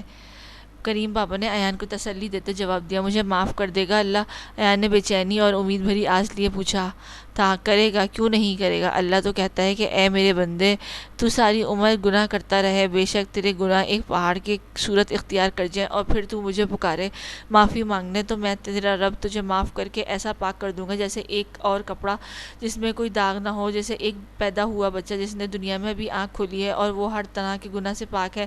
تو ایک بار اللہ کو پکار تو دیکھ صحیح، وہ تو اپنی شہرت سے بھی قریب ہے، ضرور تجھے معافی دے گا اور سکون بھی دے گا۔ اور دانین؟ ایان کریم بابا کو چپ ہوتا دیکھ کر ایک معصومانہ سوال کیا تھا، جس پر کریم بابا مسکرا دیے تھے۔ وہ چھوٹا بچہ ہی لگ رہا تھا جس کو سب ملنے سے زیادہ اپنی پسندیدہ چیز کی فکر تھی، وہ ملے گی کہ نہیں۔ دیکھ پتر، تو خود بولا کہ وہ بہت پاک ہے، اللہ کے بہت قریب ہے۔ ہاں، اللہ سے بہت پیار کرتی ہے، اور بابا وہ پردہ اللہ کے لیے کرتی ہے، اور مجھے بھی کہتی ہے کہ میں اللہ سے دعا مانگوں۔ ایان نے ان کی بات کی تصدیق کرتے ہوئے وضاحت کی تھی۔ تو پھر مجھے بتا، اللہ اپنی اتنی پیاری بندی کو ایسے کسی شخص کے ہاتھ تھما دے جو اس کی نافرمانی کرتا ہے؟ یہ بات ہے تو اللہ اسے حذیفہ کو کیوں دے رہا ہے؟ وہ بھی تو برا ہے، گناہ بھی کرتا ہے، وہ گناہ جو میرے جیسا بندہ سوچ کر کانپ جاتا ہے۔ میں تو ایسا کچھ نہیں کرتا، پھر اللہ نے دانین کو مجھے دینے کے بجائے حذیفہ کو کیوں دیا؟ حذیفہ کون؟ کریم بابا نے ایان کی بات کے جواب میں پوچھا۔ دانین کا منگیتر ہے۔ ایان نے کریم بابا کے دونوں ہاتھوں کو تھامتے کہا، بابا میں تو چلو شراب پیتا تھا، نماز نہیں پڑھتا، گناہ کرتا، مگر وہ حذیفہ وہ سب کرتا ہے جو میں نے کبھی کرنے کا کرنا چاہوں بھی نہیں۔ دیکھو بیٹا، یہ تو رب ہی جانے، اس کی حکمت وہی جانے، بے شک اس کے علاوہ کون جانے، یہ تو بندوں کی آزمائش ہوتی ہے میرے پتر، وہ کسی کو کیسے آزمائے، کسی کو کیسے۔ آخر اگر میں خود کو اس قابل بنا لوں تو اللہ مجھے نواز دے گا، بے شک اللہ توبہ کرنے والا ہے۔ اور ایک بات یاد رکھنا پتر، اللہ بھی انہی کے دل بدلتا ہے جو خود بدلنا چاہتے، میں خود کو بدل دوں گا۔ آج سے میں نماز پڑھوں گا اور دعا بھی مانگوں گا، اب مجھے اللہ کو منانا ہے اور اللہ کو دانین کو منانا ہوگا میرے لیے، ایان نے پرعزم ہوتے ہوئے کہا۔ شاباش میرے پتر، اللہ تجھے ہدایت دے اور تیرے سینے کو کھول کر اس میں اپنا نور بھر دے، آمین۔ اور ایان کو بوسہ دیتے اٹھ کھڑے ہوئے، چل اٹھ، کھانا گرم کر کے لاتا ہوں، ٹھنڈا ہو گیا۔ جی بابا، ایان کہتے ہی اٹھ کھڑا ہوا اور آج اسے اپنی زندگی کا مقصد مل گیا تھا۔ دانین اسپتال رکی نہیں تھی، گھر آ گئی تھی۔ اب اگر وہ کچھ دیر اور وہاں رکتی شاید وہ ہار جاتی۔ دانین نے کمرے کی کھڑکی سے پردے ہٹاتے سوچا، اے اللہ مجھے ہمت دے، میں کیسے وعدے پر قائم رہ سکتی ہوں، اللہ مجھے معاف کر دے، ایان کو بھی صبر دے۔ وہ لڑکی جو کسی کی دلاداری نہیں کرتی تھی، آج ایک انسان کا دل توڑ آئی تھی۔ گاڑی کی آواز پر دانین نے چونک کر دیکھا، جہاں مرتضیٰ صاحب گاڑی سے نکل رہے تھے، انہیں دیکھتے دانین نے وہیں سے دوڑ لگائی تھی۔ آخر کو ان کے بابا لوٹ آئے تھے۔ بابا، دانین نے بھاگتے آتے پکارا۔ مرتضیٰ صاحب جو اپنی دھن میں اندر آ رہے تھے، دانین کی پکارنے پر چونکے اور خوشی سے ہوتے ہوئے اپنے دونوں بازو ہوا کیے۔ دانین نے پھیلے ہوئے بازوؤں میں سما گئی تھی، جن میں دانین نے سمٹ کر خود کو مضبوط پایا تھا۔ اتنے دن لگا دیے بابا آپ نے آنے میں، دانین نے باپ کے گلا لگتے کہا۔ بس بیٹا، کام میں پھنس گیا تھا۔ مرتضیٰ صاحب کے لہجے میں تھکاؤ محسوس کرتے عالیہ بیگم آگے ہوئی۔ بس بیٹا، بابا کو بیٹھنے دو، سفر سے آئے، تھک گئے ہوں گے۔ سوری بابا، دانین نے الگ ہوتے کہنا چاہا تو مرتضیٰ صاحب نے اسے پھر سے قریب کرتے کچھ بھی کہنے سے روکا۔ عالیہ بیگم، میری تھکاوٹ تو میری بیٹی کو دیکھتے ہی ختم ہو گئی ہے، مرتضیٰ صاحب نے دانین کے سر پر بوسہ لیتے کہا۔ اچھا چلیں پانی تو پی لیں، عالیہ بیگم نے شوہر کی طرف پانی بڑھاتے کہا۔ انہیں مرتضیٰ صاحب بہت کمزور اور کچھ الجھے ہوئے لگے تھے۔ ان کی شریک حیات تھی، کیسے کچھ ان سے مخفی رہ سکتا تھا، مگر وہ ابھی آتے ہی سوال کر کے ان کو تنگ نہیں کرنا چاہتی تھی، اس لیے چپ رہی تھی۔ چلیں آپ اب فریش ہو جائیں، میں کھانا لگاتی ہوں، پھر سب مل کر کھانا کھاتے ہیں، عالیہ بیگم کہتی کمرے میں چلی گئی اور مرتضیٰ صاحب کے پاس بیٹھی بیٹی کو غور سے دیکھا تھا۔ دانین بیٹا آپ ٹھیک ہو؟ انہوں نے دانین کو دیکھتے پوچھا۔ جی بابا میں ٹھیک ہوں، دانین نے باپ سے نظریں چراتے کہا۔ وہ کیسے بھول سکتی تھی کہ مرتضیٰ صاحب خود سے زیادہ اپنی بیٹی کو جانتے، کیسے ان سے اپنی بیٹی کا غم چھپ سکتا تھا۔ مجھے آپ ٹھیک نہیں لگ رہی، مرتضیٰ صاحب نے پھر سے وہی سوال دہرایا۔ ارے بابا آپ تھے نہیں نا، تو آپ کی بیٹی کا دل نہیں لگتا تھا، اور آپ کی اس ہٹلر بیوی سے میری بنتی نہیں تھی، اب آپ آئے ہیں نا تو مل کر لڑیں گے دونوں باپ بیٹی۔ دانین نے باپ کی توجہ ہٹانی چاہی۔ بابا میں ٹھیک ہوں، دانین نے باپ سے زیادہ جیسے خود کو تسلی دی تھی۔ چلیں فریش ہو کر آ جائیں ورنہ میری کلاس لگ جائے گی، دانین نے بات بدلتے مرتضیٰ صاحب کو بولا تھا۔ وہ مسکرا اٹھے تھے، اپنے کمرے میں چلے گئے، جبکہ دانین وہیں بیٹھی اپنے باپ کو جاتا دیکھا تھا۔ بابا بھی بہت تھکے ہوئے ہیں، مجھے ابھی انہیں کچھ نہیں بتانا چاہیے۔ دانین نے دل ہی دل میں سوچتے ارادہ کیا تھا، اسے انہیں صحیح وقت پر بتانے کا انتظار تھا۔ شکر ہے یار تو باہر تو نکلا، ساجد نے ایان کی طرف دیکھتے بولا۔ وہ اس وقت ریسٹورنٹ میں بیٹھے کافی پی رہے تھے۔ ایان نے کافی کپ سے انگلیوں کو پھرتے کہا، کیا ہوا، اب باہر ہی آ گئے ہو تو اب خود کو نارمل بھی کر لو یار۔ ساجد میں کل کی فلائٹ سے انگلینڈ جا رہا ہوں، ایان نے باہر لگی کھڑکی کو دیکھتے بولا۔ ان کی میز بالکل کھڑکی کے سامنے تھی، جس کی وجہ سے باہر کا منظر صاف نظر آ رہا تھا، ہر چیز صاف نظر آ رہی تھی، جیسے ساری دھن چھٹ گئی ہو۔ ایان کے دل کو بھی کچھ یہی حال تھا۔ کیا تو پاگل تو نہیں ہو گیا، ساجد نے ایک دم آگے کو جھکتے بولا تھا۔ ایسے کیسے وہ اچانک جانے کا فیصلہ کر سکتا تھا، وہ بھی بنا بتائے؟ میں پاگل نہیں ہوں ساجد، بس مجھے اب یہاں سے جانا ہے، ہر صورت ہر حال میں، ایان نے ساجد کی طرف دیکھتے ہوئے پرعزم ارادے سے کہا تھا۔ مگر میں تمہیں ایسے یوں جانے نہیں دوں گا۔ کیا مطلب ایسے جانے نہیں دوں گا؟ ایان نے ایک دم برہم ہوتے دیکھا۔ میرا مطلب تھا تمہاری طبیعت۔ کیا ہوا میری طبیعت کو؟ ٹھیک ہوں میں، ایان احمد اتنی جلدی مرنے والا نہیں، ایان نے ساجد کی بات کاٹ کر بولا۔ اچھا چل اب بکواس نہیں کر، تو فیصلہ کر ہی چکا ہے تو میں کون ہوتا ہوں کچھ بولنے والا، ساجد نے منہ بناتے بولا۔ ڈرامے کم کیا کر، ایان نے ساجد کو گھری سے نوازا تھا۔ ہاں وہ تو تیرا کام ہے نا، ساجد بھی الٹا سناتا بولا تھا۔ وہ ابھی سے ایان کے جانے کا سن کر اداس ہو گیا تھا۔ چل اب اٹھ، اور ابھی بہت سے کام ہے۔ یہ کہتے ہی ایان اپنا والیٹ سے پیسے نکال کر ویٹر کو اشارہ کیا اور کھڑا ہو گیا۔ آج پہلی بار کھانے کی میز پر خاموشی کا راج تھا۔ بظاہر تو سب کھانا کھا رہے تھے، مگر شاید وہ کھا نہیں رہے تھے بلکہ ایک دوسرے کا ساتھ دے رہے تھے۔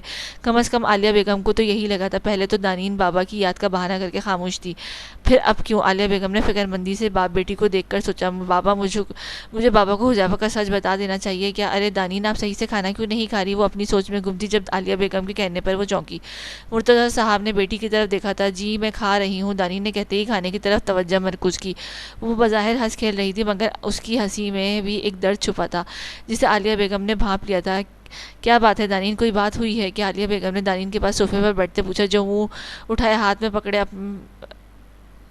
میں پکڑے اپنی ہی سوچ میں گم عالیہ بیگم کے بلانے پر دانین نے ماں کی طرف دیکھتے پوچھا۔ جی میری جان پوچھو، عالیہ بیگم نے دانین کے بالوں کو ہاتھ پھرتے سیٹ کرتے پیار سے جواب دیا۔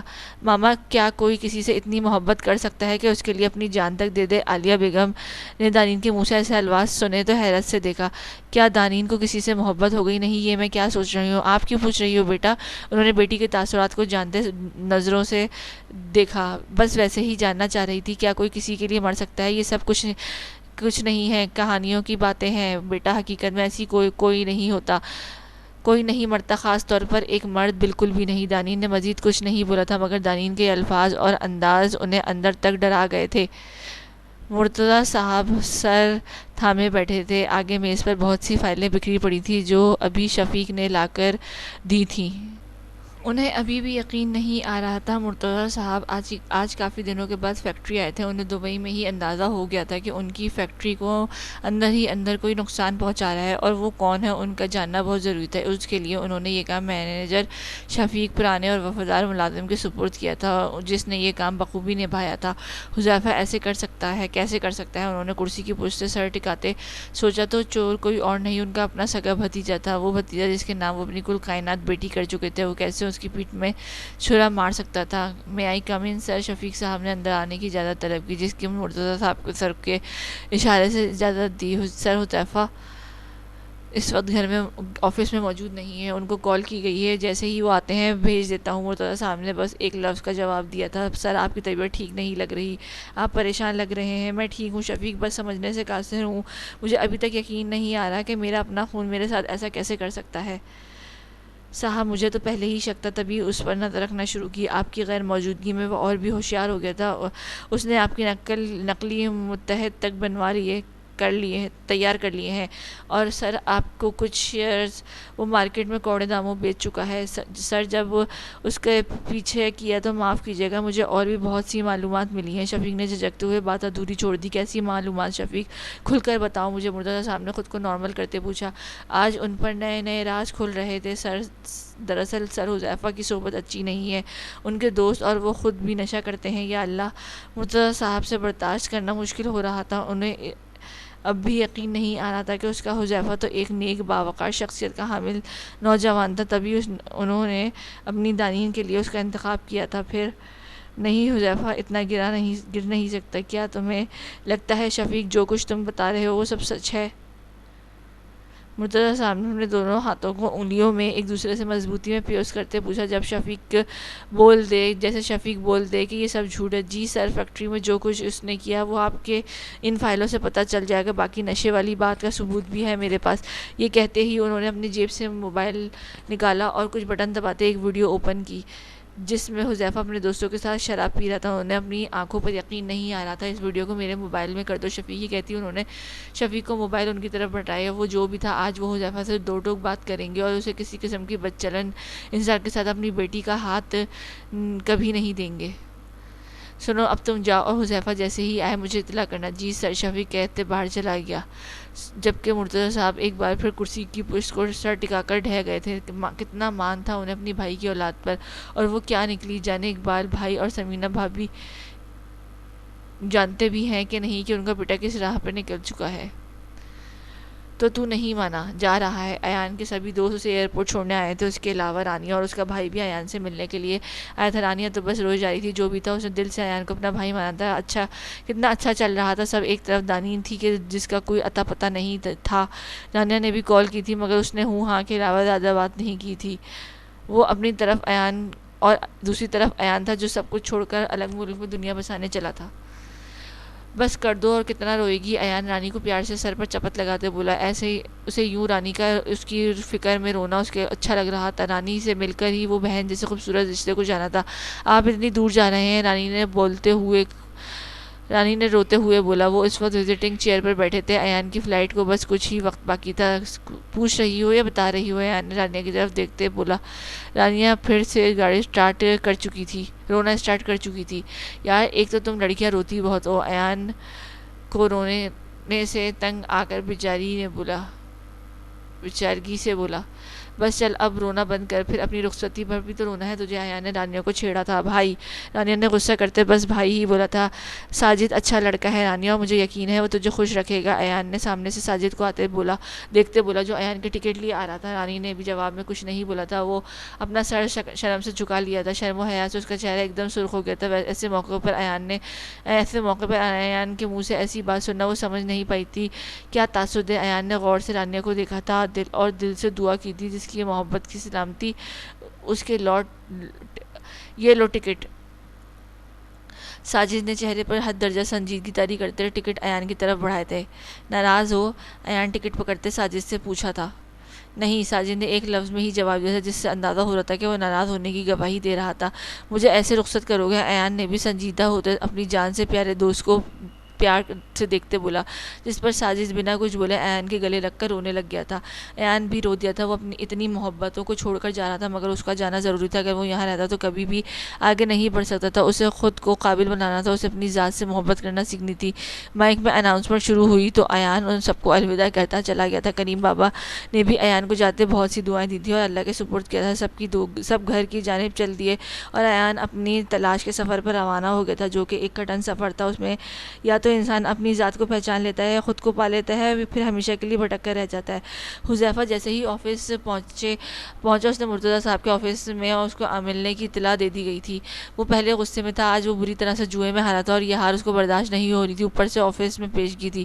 السلام علیکم چچا جان۔ حذیفہ آفس میں داخل ہوتے بڑے ادب سے بولا تھا، جس کی عاجزی کو دیکھ کر مرتضیٰ صاحب اش کر اٹھے تھے۔ اگر وہ اس کی حقیقت نہ جانتے ہوتے تو ضرور فدا ہوئے بغیر نہ رہتے۔ بیٹھو۔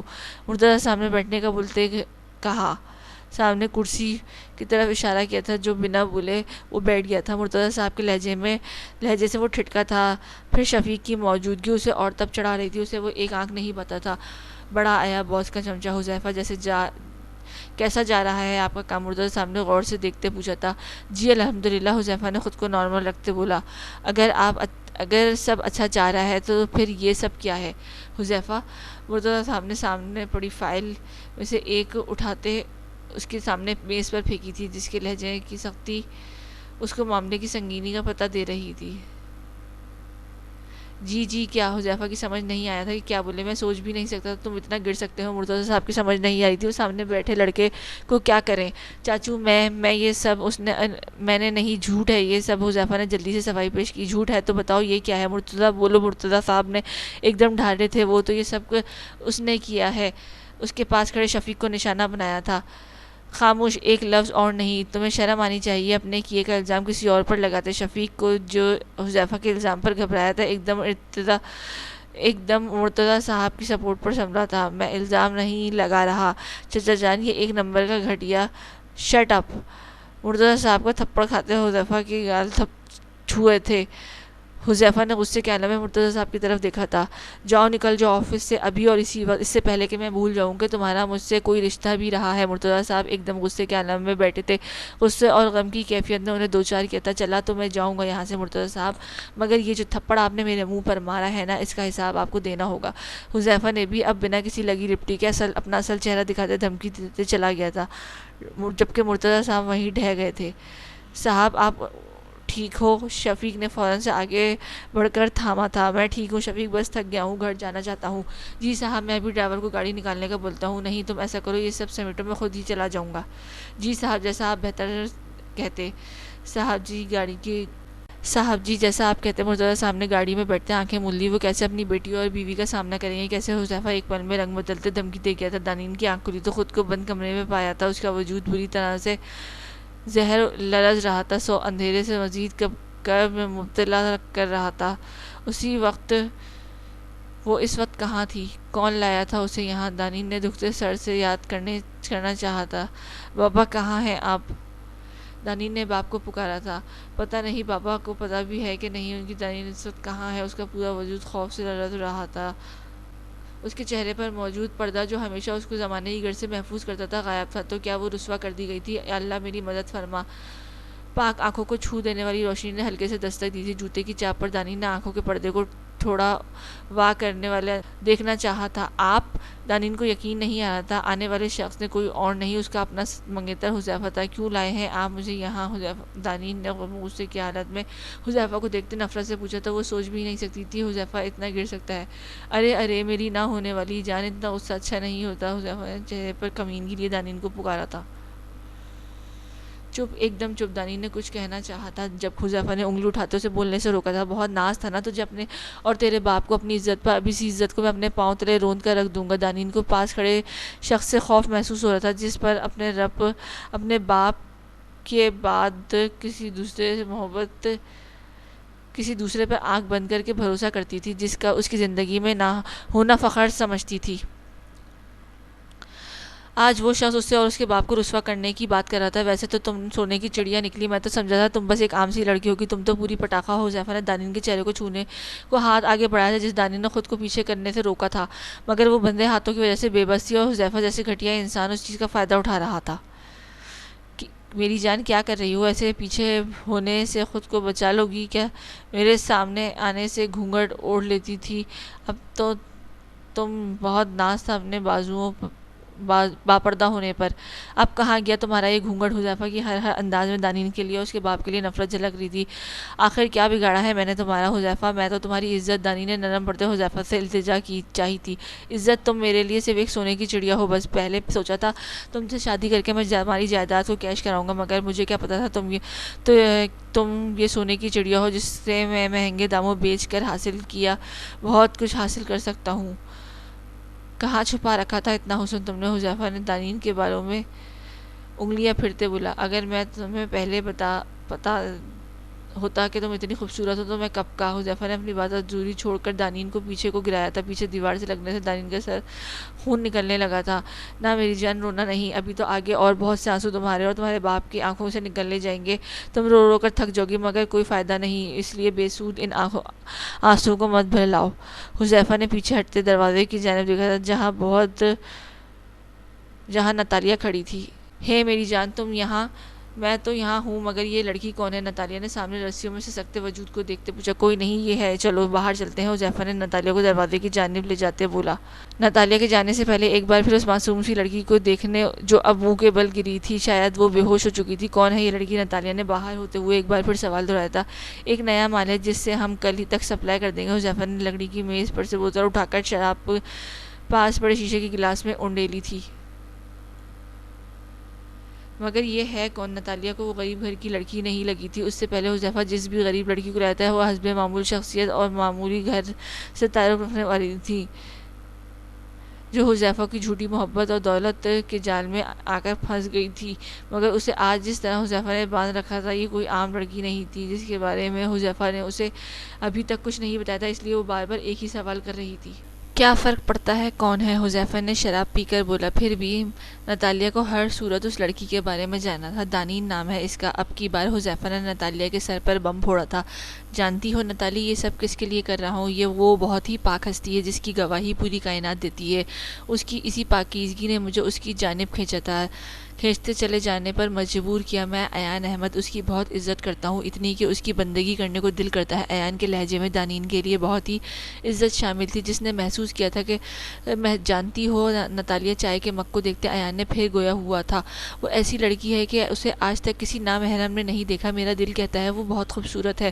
پہلے پہل میں نے اسے دیکھنا چاہا، شرط لگائی میں نے ایان احمد جو کبھی نہیں ہارا تھا وہ ہار گیا، اور مجھے اپنی اس ہار کی جتنی خوشی ہے کبھی زندگی میں نہیں ہوئی ہوگی۔ وہ اپنے ایمان کی کامل لڑکی ہے۔ میں اس کے پاؤں تک پکڑے تھے کہ بس ایک بار مجھے اپنا چہرہ دکھا دے، میں اس کی زندگی سے چلا جاؤں گا، مگر اس نے نہیں دکھایا۔ جانتی ہو میرے دل میں اس کی عزت اور بھی بڑھ گئی تھی۔ اس نے بالکل صحیح کیا تھا، اللہ اس کی حفاظت کرے۔ کہاں کھو گئی میری جان؟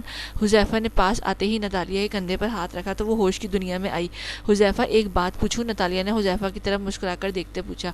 پوچھو میری جان، تمہیں کب اجازت کی ضرورت پڑ گئی؟ حذیفہ نے محبت سے نتالیہ کو دیکھا تھا، جو سچ میں نتالیہ سے محبت کرتا تھا اور اس پر خود سے بڑھ کر بھروسہ کرنے لگا تھا. اسے اپنے سارے دھندوں کا پارٹنر بھی بنا چکا تھا اور سب بنا جھجک بتا بھی دیتا تھا. وہ دانین وہی ہے نا تمہارے چاچا کی بیٹی جس سے تمہاری شادی ہونا تھی؟ ہاں شادی نہیں، سودا تھا وہ مائی ڈیئر. حذیفہ نے شیطانی ہنسی ہنستے جواب دیا. تم اپنی گھر کی عزت کو بیچنے جا رہے ہو؟ نتالیہ کو اب بھی یقین نہیں آ رہا تھا حذیفہ اتنا کیسے گر سکتا ہے. اور پھر وہ لڑکی ایان کی محبت تھی جس پر ایان کو فخر تھا، اور آج وہ لڑکی رسوا ہونے جا رہی تھی. زندگی کبھی کبھی انسان کو کتنا بے بس کر دیتی ہے کہ وہ چاہ کر بھی کچھ نہیں کر پاتا. اس کے ہاتھ میں سوائے صبر کے اور دعا کے کوئی کچھ باقی نہیں رہتا. رسیوں سے بندھے سسکتے وجود کو دیکھتے دانین نے اپنے رب کو پکارا تھا. بے شک ایک وہی تھا جو اس کی پکار کو سن سکتا تھا. یا اللہ میری عزت کی حفاظت کرنا. میں نے ہمیشہ آپ سے ایک ہی دعا مانگی ہے اللہ کہ مجھے دنیا میں بھی عزت دینا اور آخرت میں بھی. اللہ مجھے رسوا ہونے سے بچا لے. میرے لیے میرے بابا کی اور میری عزت بہت عزیز ہے. اللہ تو جانتا ہے نا کہ میں ہمیشہ ہر قدم پھونک پھونک کر رکھا ہے. پھر مجھ سے کہاں غلطی ہو گئی. اللہ مجھے تو معاف کر دے، میری عزت کی حفاظت کر. اللہ مجھے یقین ہے کہ تو مجھے کبھی تنہا نہیں چھوڑے گا. کیا ہوا مرتضیٰ صاحب، آپ کی طبیعت تو ٹھیک ہے نا؟ عالیہ بیگم نے مرتضیٰ کو یوں صوفے پر لیٹتے کے انداز میں آنکھیں بند کیے دیکھا تو پریشان ہوتے بولی. ہاں ٹھیک ہوں مرتضیٰ صاحب، جو ابھی گھر آئے تھے ایک دم عالیہ بیگم کے پوچھنے پر سیدھے ہو کر بیٹھے تھے. انہیں سمجھ نہیں آ رہی تھی کہ وہ کیا بول رہے ہیں. ان کی طبیعت تو آپ کی طبیعت تو ٹھیک ہے؟ عالیہ بیگم نے شوہر کو یوں ہی کیسی باتیں کرتے دیکھا تو مزید پریشان ہوئی. کچھ نہیں ہوا. دانین کدھر ہے؟ مرتضیٰ صاحب نے خود کو سنبھالتے دانین کا پوچھا تھا جو کہیں نظر نہیں آ رہی تھی. دانین تو ابھی آئی نہیں، شاید کالج سے سیدھی ہسپتال چلی گئی ہے. وہ لڑکی سنتی کب کسی کی؟ عالیہ بیگم نے دانین پر بھی غصہ اتارا. آج کل آپ دونوں باپ بیٹی نے مجھ کو تنگ کر کے رکھ دیا ہے. صاحب باہر مرتضیٰ صاحب کا ڈرائیور بھاگا ہوا اندر آیا تھا. کیا ہوا راشد؟ مرتضیٰ صاحب ایک دم سیدھے ہوئے تھے. ان کا دل ایک انجانے سے خوف سے کانپا تھا. صاحب وہ دانین بیٹی، راشد نے ہکلاتے ہوئے بولا. کیا ہوا ہے دانین کو؟ مرتضیٰ صاحب ایک دم کھڑے ہوئے تھے. سر ہماری گاڑی پر حملہ ہوا اور کچھ لوگ دانین بیٹی کو. راشد کی بات ادھوری چھوڑ کر مرتضیٰ صاحب کو دیکھا تھا. کیا دانین کو؟ تم مر گئے تھے کیا؟ مرتضیٰ صاحب کو کچھ سمجھ نہیں آ رہا تھا کہ وہ ان کے جگر کا ٹکڑا کیسے اسے چھین سکتا ہے. عالیہ بیگم بھی رو رو کر اپنے بیٹے کے لیے دعا گو تھیں. چلا تو میں جاؤں گا یہاں سے مرتضیٰ صاحب، مگر یہ جو تھپڑ آپ نے میرے منہ پر مارا ہے اس کا حساب آپ کو دینا ہوگا. اچانک انہیں حذیفہ کے کہے الفاظ یاد آئے تھے. تو کیا یہ سب حذیفہ نے؟ نہیں، وہ اتنا نہیں گر سکتا. مرتضیٰ صاحب ایک دم صوفے پر گرے تھے.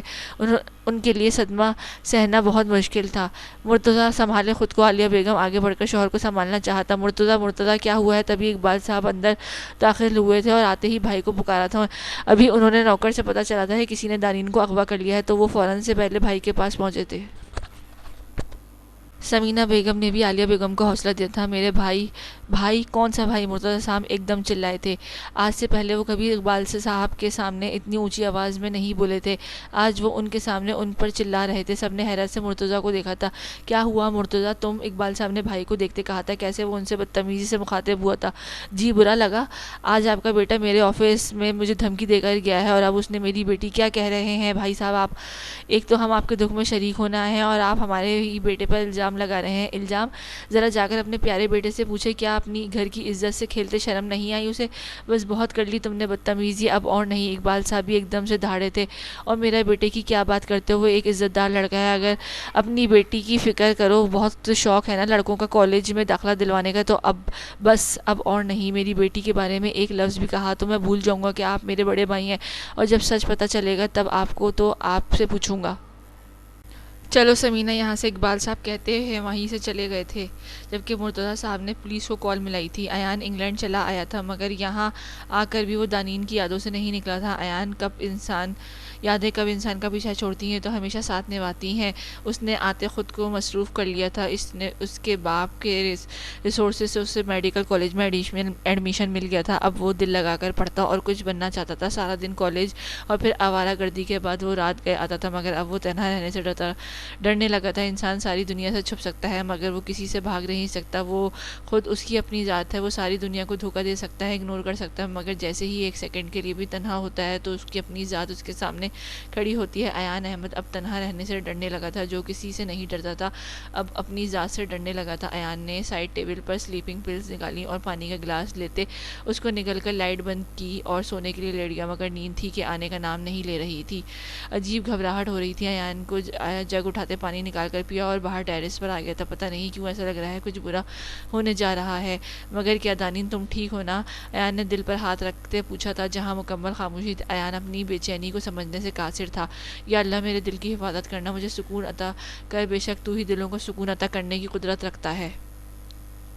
صبح سے دانین نے کچھ پتہ نہیں چل رہا تھا، آخر کہاں لے جا سکتا ہے حذیفہ۔ دانین کو شہر کے کوئی ایسی جگہ نہیں تھی جسے وہ چیک نہیں کروا چکے تھے، مگر کوئی خبر نہیں ملی تھی۔ سر ہم پوری کوشش کر رہے ہیں، انسپکٹر صاحب نے یقین دلانا چاہا۔ کوشش؟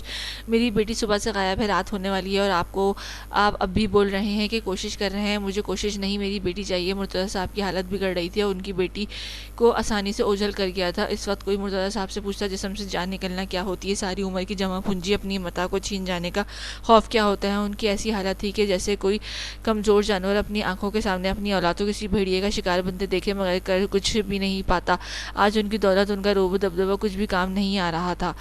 وہ کل کا بچہ مجھ سے میری بیٹی کو چھین نہیں سکتا۔ نہیں، میں اتنا کمزور نہیں ہوں، میں پتال سے جا کر بھی اپنی بیٹی کو ڈھونڈ لاؤں گا انشاءاللہ۔ حذیفہ میں تمہیں کبھی معاف نہیں کروں گا، کبھی نہیں۔ آج جس طرح ایک ایک سیکنڈ میں نے اور میری بیوی نے اذیت میں گزارے ہیں، تمہیں بھی ان سب کا حساب دینا ہوگا۔ یا اللہ میری دانین کی حفاظت فرما، اس کو ذرا بھی آنچ آئی تو میں خود کو معاف نہیں کر پاؤں گا۔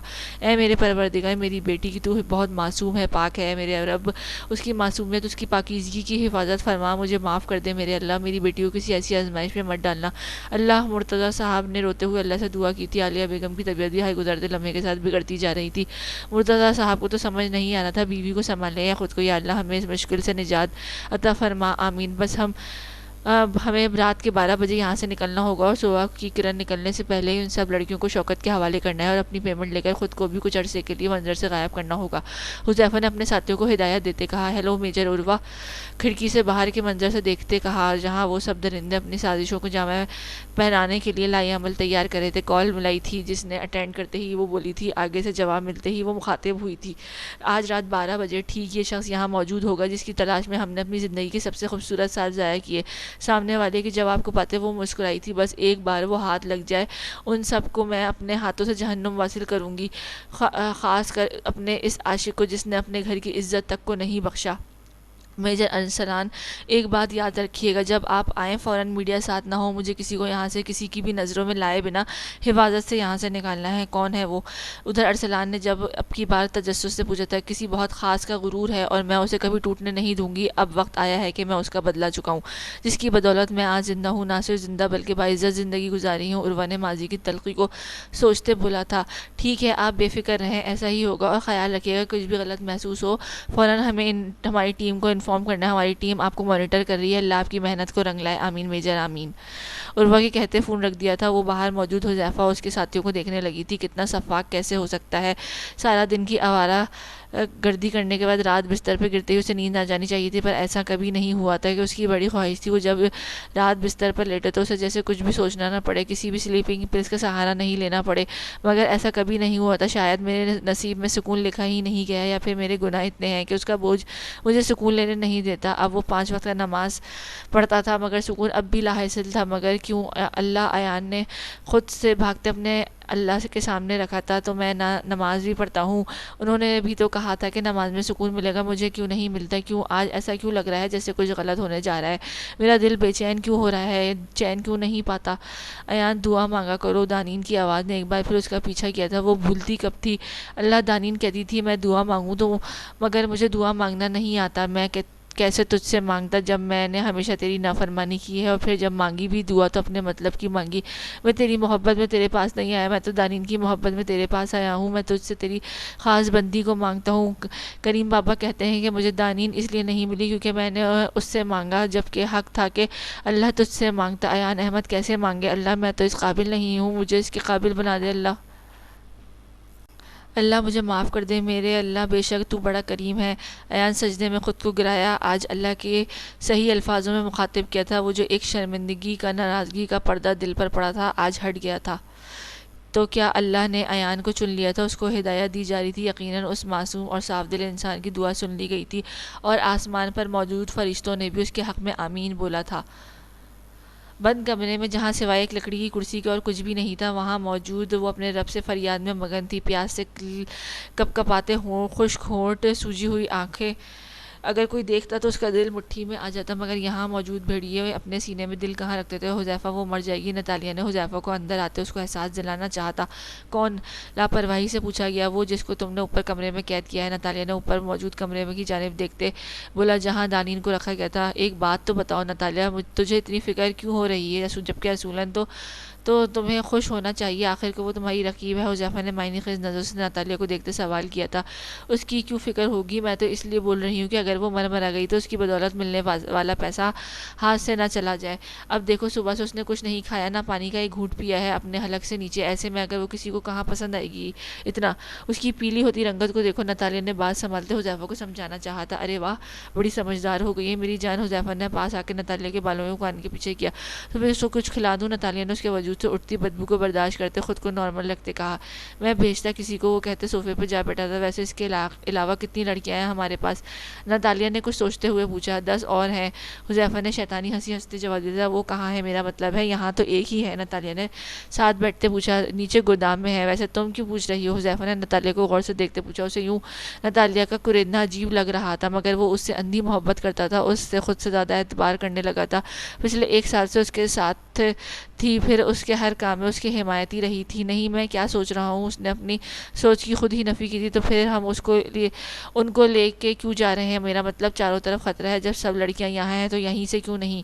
ہم شوکت خان کو بلا کر دے سکتے ہیں۔ نتالیہ نے ایک اور سوال کیا تھا۔ میری جان، ابھی مجھے کسی کا اعتبار نہیں، کسی کو میں نے یہ نہیں دکھایا۔ شوکت ہمارا اچھا ڈیلر صحیح، مگر ہم اس پر اعتبار نہیں کر سکتے۔ سر، گاڑی آ گئی ہے، مال کو لے جانے کی تیاری شروع کریں، ایک 20 سالہ لڑکے نے آ کر اطلاع دی تھی۔ ہاں چلو، سبھی لڑکیوں کو اس کے اندر ڈالو، اور یاد رکھنا سب کے منہ بند ہو، کسی بھی قسم کی کوتاہی میں برداشت نہیں کر سکتا۔ ہمیں 12 بجے نکلنا ہے اور ٹھیک 1 بجے شوکت وہاں پہنچ جائے گا۔ وہ کہتے ہی وہ وہاں سے اٹھ گیا تھا۔ چلو نتالیہ، اپنا خیال رکھنا، اور چاہو تو گھر چلی جاؤ، اب صبح ہی ملاقات ہوگی۔ حذیفہ نے نتالیہ کی جانب دیکھ کر بولا۔ کیا مطلب گھر چلی جاؤ؟ مجھے تمہارے ساتھ جانا ہے، نتالیہ نے جلدی سے کہا تھا۔ اس نے ہر حال میں ساتھ جانا تھا۔ نہیں، وہاں بہت خطرہ ہوگا، تم گھر جاؤ۔ حذیفہ نے اب کی بار سختی سے حکم صادر کیا تھا۔ میں گھر نہیں جاؤں گی، اور نہ ہی میں اکیلی یہاں رکوں گی۔ آج تک ساتھ دیا ہے، آگے بھی ساتھ دوں گی۔ نتالیہ نے حذیفہ کے ہاتھ پکڑتے اسے بات منوانی چاہی۔ پاگل مت بنو حذیفہ پلیز، نتالیہ نے بات کاٹ کر بولا۔ میں سمجھوں گی تم مجھ سے محبت نہیں کرتے، مجھ پر اعتبار نہیں کرتے، یہ وقت ان باتوں کا نہیں ہے۔ حذیفہ نے اس پاگل لڑکی کو سمجھانا چاہا جو اس وقت اس سے ضد لگا کر بیٹھ گئی تھی۔ ہاں چلو، سبھی لڑکیوں کو ان کے اندر ڈالو، یاد رکھنا سب کے منہ بند ہو۔ صاحب سب تیار ہے، بس وہ لڑکی جو اوپر بند ہے اس کو بھی لے جانا ہے۔ لڑکا ایک بار پھر سر پر کھڑا تھا۔ ہاں، وہ تو خاص تحفہ ہے شوکت کے لیے، حذیفہ نے چہرے پر کمینگی سجاتے بولا۔ ذرا دھیان سے لے کر جانا، آخر کو سونے کی چڑیا ہے۔ حذیفہ نے تائید کرتے ہی نتالیہ کو دیکھا جو اب رونے لگی تھی۔ اوئے، رو کیوں رہی ہو تم؟ حذیفہ کو اس وقت نتالیہ کا رونا سمجھ سے باہر لگا تھا۔ تم مجھے ساتھ جو لے کر نہیں جا رہے ہیں، نتالیہ نے معصومیت سے بولا۔ اچھا چل میری ماں، رونا بند کر، آ جا۔ تو پھر تو بھی دیکھ لے آج۔ حذیفہ نے باہر گاڑیوں کو دیکھتے کہا۔ چھوڑو مجھے، میں نے کہا چھوڑو مجھے۔ دانین نے خود کو چھڑاتے بولا، جسے 2 آدمی اور 1 لڑکا زبردستی لے کر آنے کی کوشش میں تھے۔ حذیفہ اور نتالیہ نے ایک ساتھ اوپر کی جانب دیکھا تھا، جسے دیکھ کر ایک کو غصہ آیا تھا اور دوسرے کو دیکھ کر افسوس۔ رکو، کیا مسئلہ ہے تیرا؟ ہاں، حذیفہ نے دانین کو بالوں سے پکڑتے سیدھا کیا تھا۔ چپ چاپ گاڑی میں جا کر بیٹھو، ورنہ حذیفہ چھوڑو تم، چلو میں اس کو لے کر آتی ہوں۔ نتالیہ نے جلدی سے آگے آتے ہوئے دانین کو حذیفہ کی گرفت سے آزاد کرایا تھا۔ یہ حذیفہ نے آگے بڑھ کر پھر سے اسے دانین کو پکڑنا چاہا، جو ڈر کے 2 قدم پیچھے ہوئی تھی۔ میں بول رہی ہوں نا، اسے میں لے کر آتی ہوں، تم باہر دیکھو سب ٹھیک ہے، جلدی لانا، میں کوئی گڑبڑ نہیں چاہتا۔ حذیفہ کہتا وہاں سے چلا گیا تھا۔ تم سب بھی جاؤ، دیکھو باہر، میں لے کر آتی ہوں۔ اس کو بازو سے پکڑ کر غصے سے دیکھتے کہا تاکہ کسی کو شک نہ ہو۔ سب کے جانے پر نتالیہ نے دانین کو چھوڑا تھا۔ دانین، میری طرف دیکھو، میں جو کہتی ہوں وہ کرتی چلی جاؤ، ورنہ یہ لوگ تمہارے ساتھ بہت برا کریں گے۔ نہیں، میں نہیں جاؤں گی، تم ایک عورت ہو کے یہ سب کر رہی ہو، تمہیں شرم آنی چاہیے۔ میں تمہارے عاشق کی کوئی بات نہیں مانوں گی، دانین نے خود کو سناتے کہا، جبکہ مزید کھڑا رہنا اس کے لیے مشکل ہو رہا تھا۔ دیکھو دانین، میں تم سے وعدہ کرتی ہوں، میں تمہیں باعزت یہاں سے نکال لوں گی۔ نتالیہ نے دانین کے ہاتھوں کو تھامتے یقین دلانا چاہا۔ تم کیوں کرو گی ایسا؟ دانین نے نتالیہ سے الٹا سوال کیا تھا۔ وہ کیسے یقین کر لیتی ایسی لڑکی پر جو حذیفہ کے ساتھ تھی؟ دیکھو، نتالیہ نے ارد گرد دیکھتے دانین کو اپنا کارڈ دکھایا تھا۔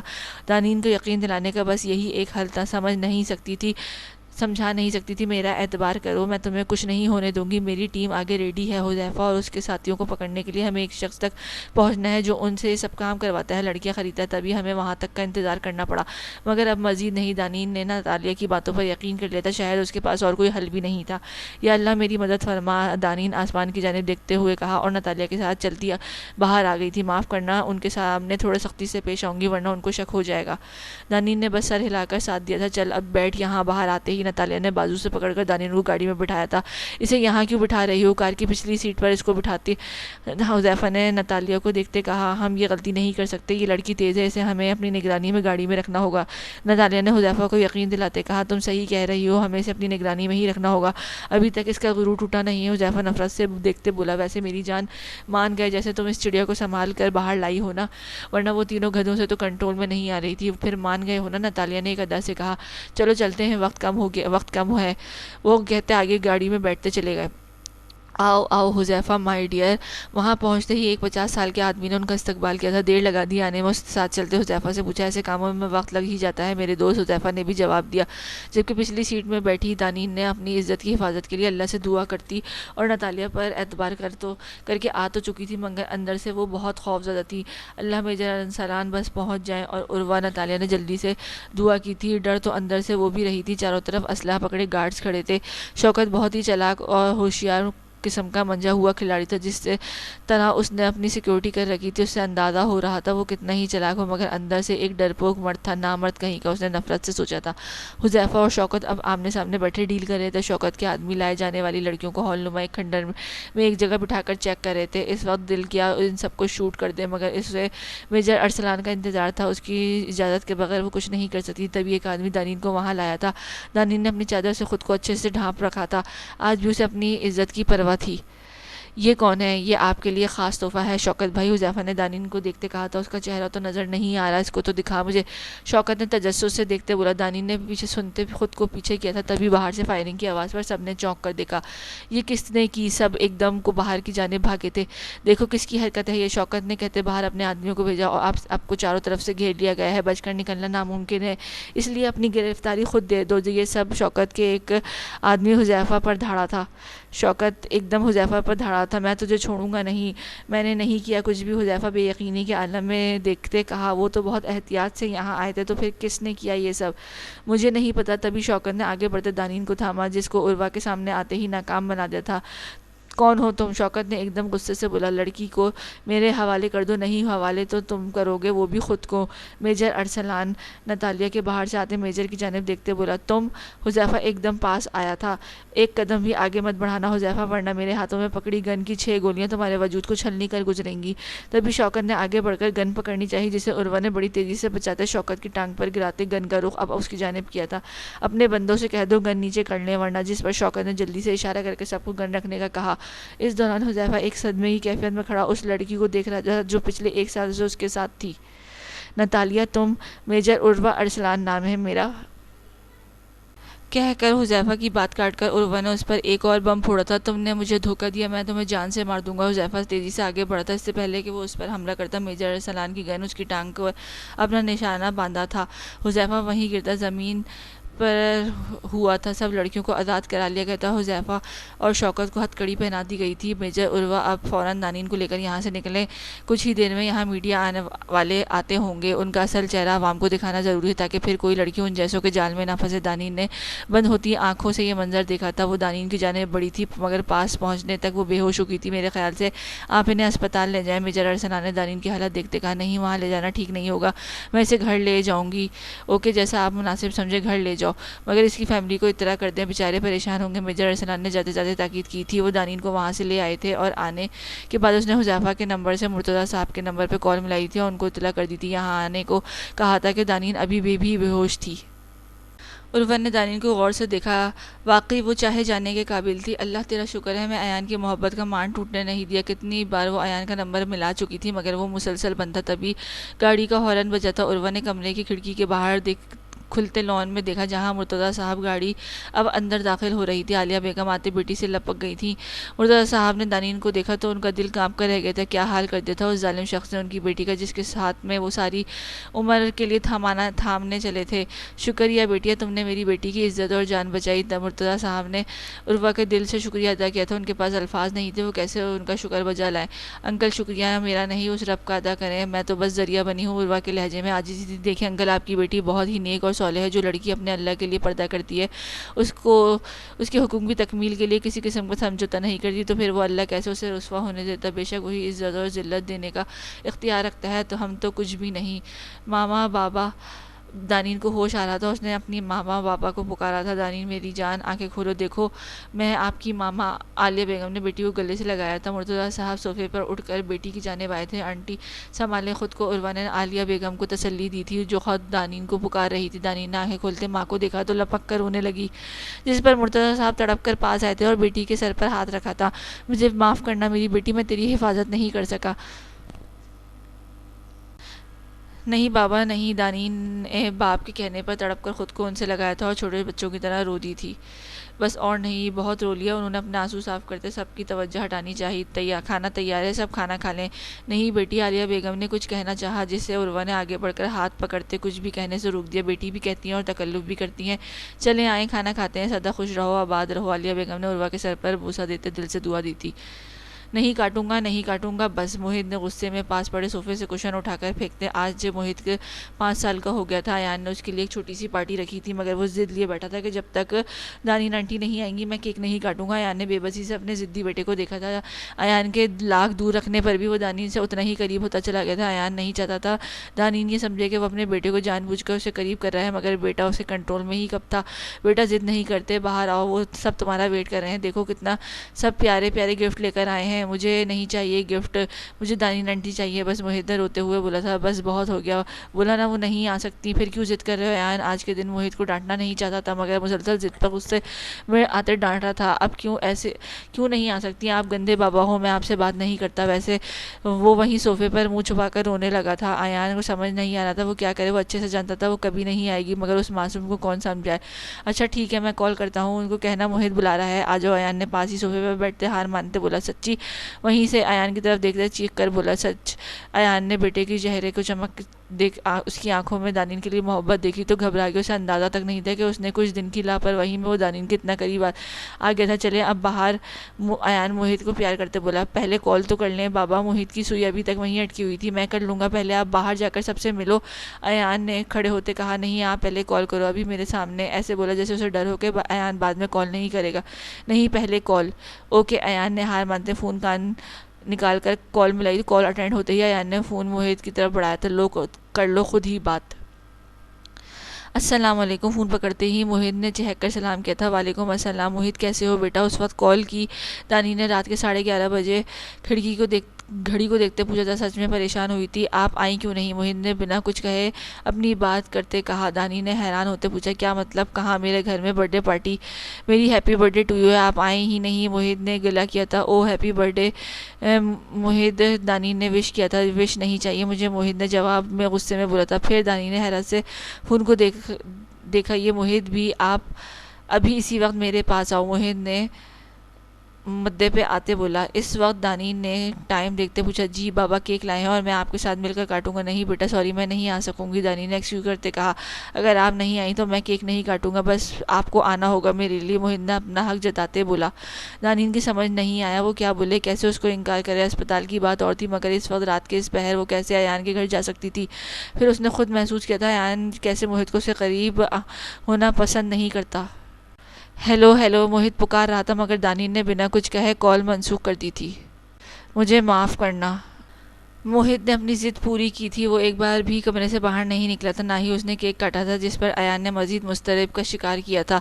سب مہمانوں سے معذرت کرتے ہوئے ان کو کھانا کھلا کر بنا کیک کاٹے ہی رخصت کر کے کمرے میں آیا تھا، مگر آگے سے منظر نے اس کو دل ہلا کر رکھ دیا تھا۔ موہت ایان کے بیڈ کے ساتھ ٹیک لگا کر گھٹنوں میں سر دیے زمین پر بیٹھا موہت کے پاس آتے پکارا تھا۔ آج اس نے جو حرکت کی تھی، ایان کے پاس ہی زمین پر بیٹھتے موہت کے بالوں میں انگلیاں چلاتے پھر سے پکارا تھا۔ بابا دانین آنٹی مجھ سے محبت نہیں کرتی، کوئی مجھ سے محبت نہیں کرتا۔ موہد نے بنا سر اٹھائے روتے ہوئے بولا۔ کیسا کرب تھا اس کے لہجے میں۔ ایان نے تڑپ کر بیٹے کو اٹھا کر سینے سے لگایا تھا۔ بابا بہت پیار کرتے ہیں اپنے بیٹے سے، ایسا کیوں سوچ رہے ہو موہد میری جان؟ ایان نے موہد کو اپنے سینے میں دبوچ کر اپنی محبت کا یقین دلایا تھا، جو اس کی خوشیوں کا اس کی آنکھ میں کبھی آنسو نہیں دینے کا قسم کھا چکا تھا، آج موہد کی حالت پر ٹوٹ کر بکھرا تھا۔ نہیں، آپ بھی نہیں کرتے مجھ سے محبت، سب جھوٹے ہو۔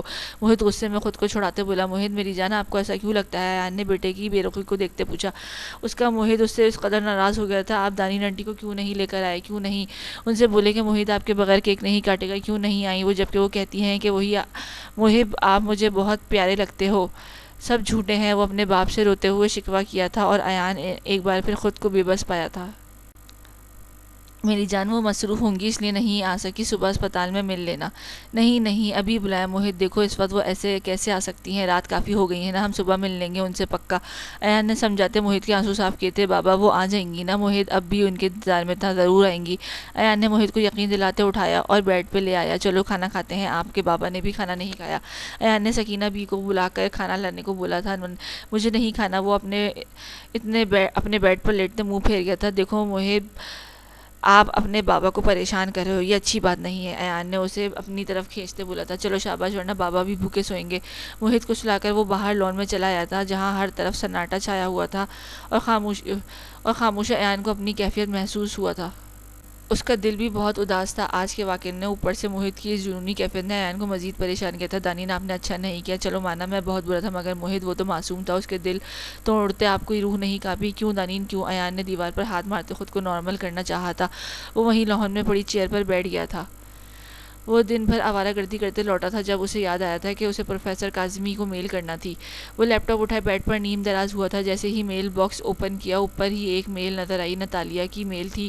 ایان نے میل دیکھتے اوپن کی تھی۔ السلام علیکم دوست، کیسے ہو تم؟ سوچ رہے ہوگے کہ میں نے آج تمہیں کیسے یاد کر لیا۔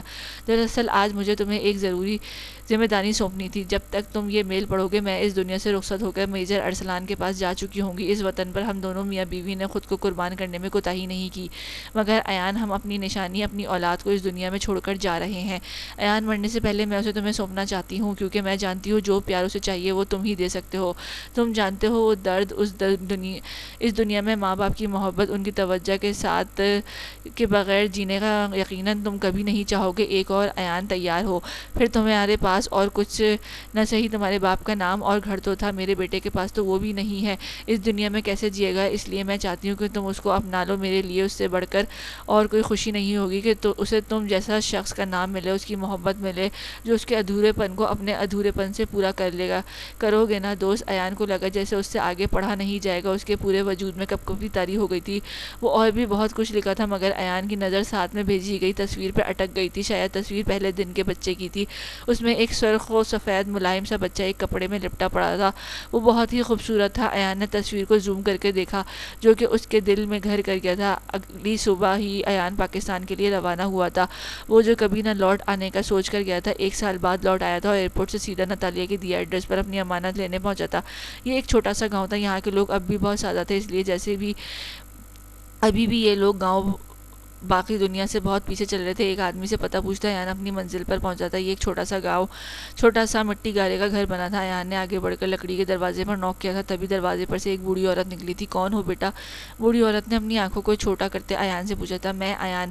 آ گئے تم بیٹا، آؤ آؤ، بوڑھی عورت نے ایان کی بات کاٹ کر خوش دلی سے کہا تھا۔ وہ اسے لیے چھوٹے سے کمرے میں مشتمل گھر میں لے آئی تھی۔ اندر آتے ایان نے چاروں طرف دیکھا تھا، یہ ایک چھوٹا سا گھر تھا جس میں ایک کمرہ، ایک چھوٹا سا صحن تھا جس میں مٹی کا چولہا بنا ہوا تھا، اور کوئی موجود نہ تھا سوائے اس بوڑھی عورت کے۔ کمرے میں بھی بس ایک چارپائی اور کچھ ٹوٹے پھوٹے سامان کے علاوہ کوئی چیز نہ تھی۔ کیسے رہتی ہوں گی یہ یہاں؟